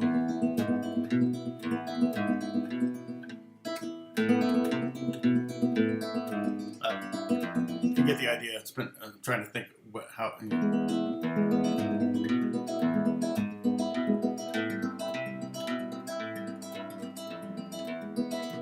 Something like that. Anyway, you can make it. You can. Some songs you can start out simple and make them more complex as they go. Yeah, Malagueña is a good starting point. Once Upon a Time in Mexico. Okay, yeah. So you're kind of learning classical guitar on your own. Yeah, and there's good classical guitar books too. Let's see. Where are we? Okay, here we go. Boop, boop, boop, boop, boop. Brian Setzer, thank you. I knew someone knew it. I just couldn't think of it. All right, so, gosh, we're kind of at the peak again. It's happened again. Fiddle tunes, yes. Like bluegrass, I have a book of bluegrass tunes, and they're basically fiddle tunes. Or we were trying to think of the word, and Bruce, you said three of them, a jig. But there's a word for fiddle tunes that I can't think of what they're called, but bluegrass. Yeah. And we did open scales. Did I do a series on that? Wasn't part of it, was it? Let's see. Desktop. I got to get back to work here in a second. Let's see. We didn't really talk specifically about bluegrass. Um, maybe when I talked about open chords, open scales, maybe I did, because I talked about it for, it looks like 6 or 7 lessons. But we could potentially do that. We could make that kind of I think bluegrass would be kind of nice. See, now we're peaking here, and I'm just talking. The bluegrass might be a nice thing to talk about open scales with. I wouldn't mind doing that, and we could practice playing open scales, which are great because everybody can play open scales on electric or acoustic, right? We can talk about how the different scales sound. Everything from G, like over a G chord, G major,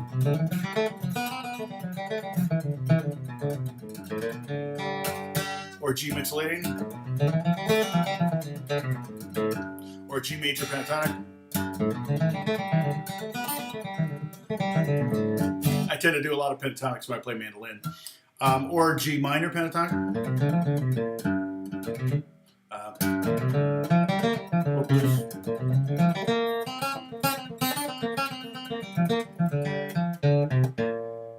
Reel. That's the word. Reels. Yes. Fiddle reels.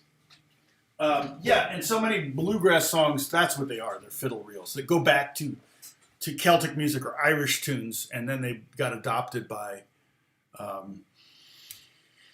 they got adopted by the bluegrass players in the Appalachians and the hills, and it was probably because it was a bunch of Irish immigrants and they brought their instruments and their music with them. So that's kind of how all that starts, right? All right, let's see. Sam, bring your mandolin. Yeah, a reel is what I think they're called. And there may be another term. Somebody said it the other day and was like, "Oh, that's it." And there's other words, like a jig is another one too. But the one I was trying to think of was, I think, a reel. So maybe help me remember that. Maybe what we'll do is we'll do what we've been doing to the blues. We'll do with bluegrass, and we'll come up with a scales that work over like a G Mixolydian scale. Actually, because when we're playing, the nice thing about, and I'm changing guitars a lot, so you guys can take a sip. Every time I change guitars, take a sip. It's part of our drinking game. The nice thing about the bluegrass thing, also out of tune. Let's see. There we go. Way out of tune. But the nice thing about bluegrass is there's no seventh chords. So when we play G to C to D, like we do we're doing in G blues. See, with G blues we have a G7, C7, D7. Technically, we're in 3 different keys. So one scale doesn't fit all necessarily. I mean, you can make it work, but it's not. However,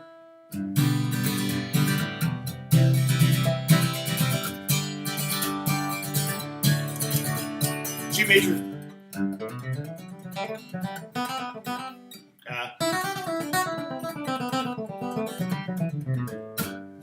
A G major scale will work on it. Again, I'm not a bluegrass player, so, but I can certainly kind of get you started on that path and give you some tools. So I'm going to get some bluegrass players going on. You don't know what you're talking about. I'm going to go, you are 100% correct. You could fill libraries with stuff I don't know. And they do. Every library is stuff I don't know. But the cool thing is that even like G Mixolydian works because even though it has an F in it and the D has an F sharp in it, it just makes that sound like a blues thing, which kind of is the blue part of bluegrass. So I think that would be a great thing. We could spend a lot of time on that.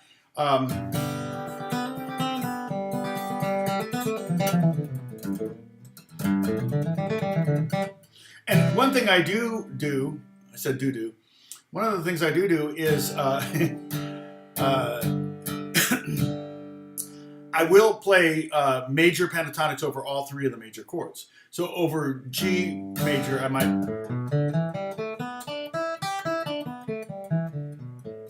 over C major.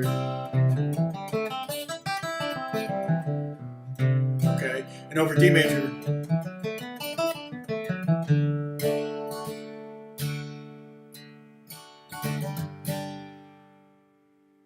Yeah, that's kind of the idea. When we did blues basics, Becker, when we did blues basics quite a few lessons ago, we used the key of E so that we could just use open strings, right? Because I thought, oh, I got a lot of acoustic players sitting there. I don't want to alienate them by only talking electric players and playing up here, you know, at the 97th fret and having all the acoustic players lost. Hey, Kane, what's going on? Yeah, and then what we would do is we would capo, and you could play. That's so often bluegrass players are going to play an A, right? They just capo at the second fret and play all their G shapes that they're familiar with. So I think that's a great idea. I think we'll do that. And I'll probably call it like bluegrass basics or scales for bluegrass. Let's do something like that. But we won't start that until I'm done with this. I got at least 2 more lessons to do on this series. So probably we start next Monday at the soonest, okay? Rick, take care. Good to see you. Yeah, I've been going for 2 hours now, so I'm going to stop even though, dang it, we're at a peak, Bruce. What is this with 50 people now? All of a sudden, right? Should I just talk for the first 2 hours and then start the lesson? And that's one thing, Holly, we can do some closing licks too.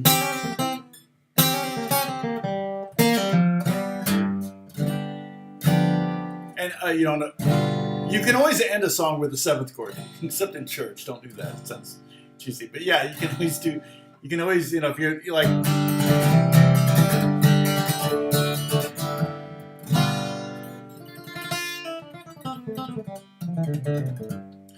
And, you know, open scales have their own set of issues. I can play faster with non-open scales because I know that I'm going to have a finger on the fretboard every time I pluck. So it gets a little bit like cognitive dissonance between the 2 hands when I'm playing an open string in the midst of playing fretted. So it takes a, you know.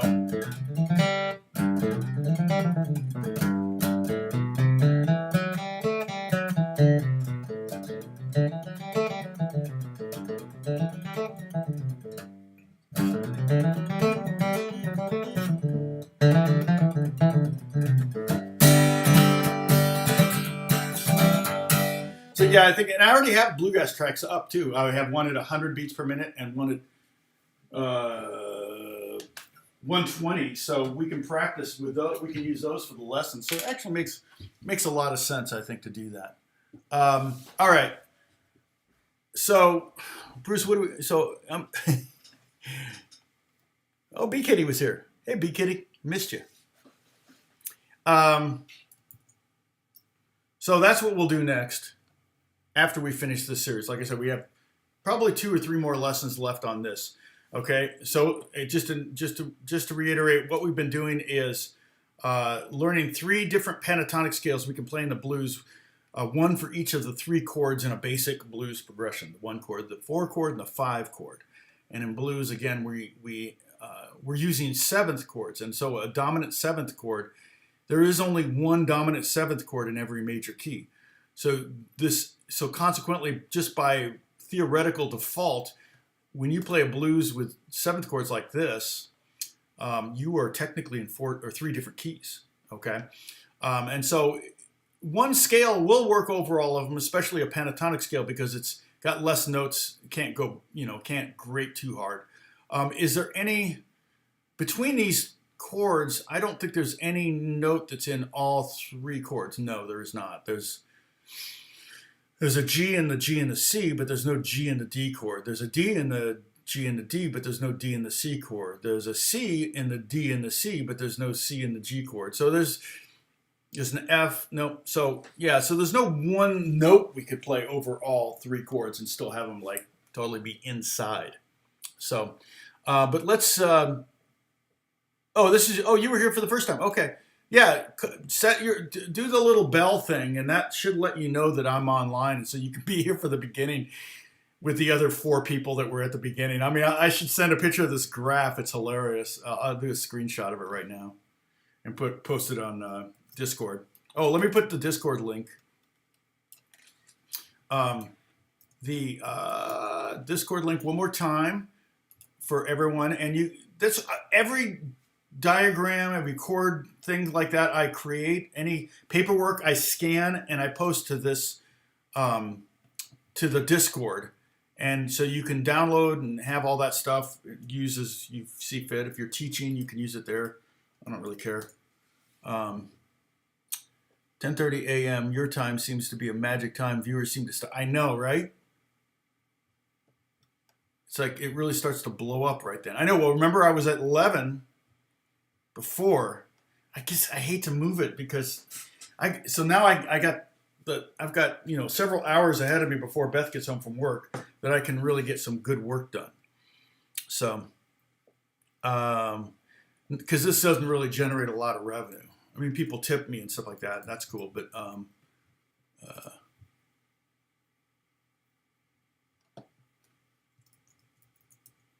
so Alex is going to play this weekend.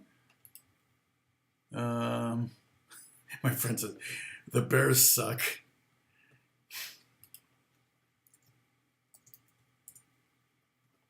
Let's see what else is going on. All right, so everybody's signing out now. So I'm starting to lose them because I'm saying goodbye. So let me officially say goodbye. I will see you. Let's see. Today's Monday. I'll see you Wednesday, Lord willing, at 9:00 a.m. my time, and I will start teaching probably about 10-15 minutes after that. We'll get the new set of shapes going, okay, and then we'll be done. And then we can move on to the bluegrass thing. I think that's a great idea. I could spend a long time on that. And it would be something that I want to learn, Dennis. Something I want to work on more. So it'd be good for me too. And maybe, I don't know, maybe we could do a song or two. I've got a great website that I say. Let's see. It's called. What's it called? Let's see. Let me do a tab here. Check this out. This is a great, the Flat Pick Apprentice. This is a great website. And so what he does is he puts up grooves in, looks like 12 different tempos here. Cattle in the Cane, whatever that is. But then he's got, he does tab. Is it music and tab or just tab? Cattle in the Cane PDF. So you can print up the music. Yeah, both. It's great. You will love this website, okay? And so bookmark this, go back there. This will really help you. So yeah, this one's in A. No, it's in D, but it says A Mixolydian. Interesting. Standard tuning. It's really, really cool. This guy's really, this is great.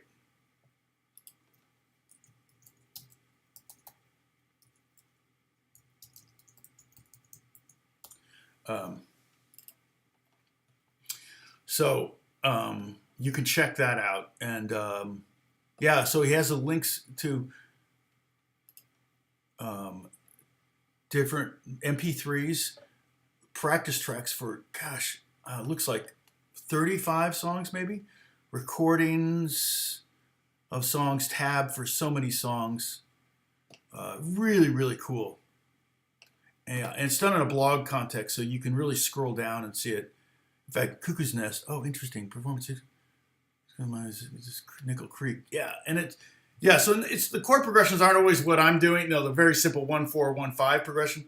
But man, check it out. You'll yep. If you just Google the Flat Pick Apprentice or click on that link, it should send you there. Okay. So I discovered it a long time ago. I don't even know. I probably was looking for PDFs and it came up. So God bless you all. I really appreciate you. And hopefully we'll finish this series up soon. And then we can move on to the bluegrass thing. I'm getting excited about the bluegrass thing. I almost want to stop this one, but I can't do that. I got to finish, right? We got to get to the end. All right. Take care. Bye-bye. Wow.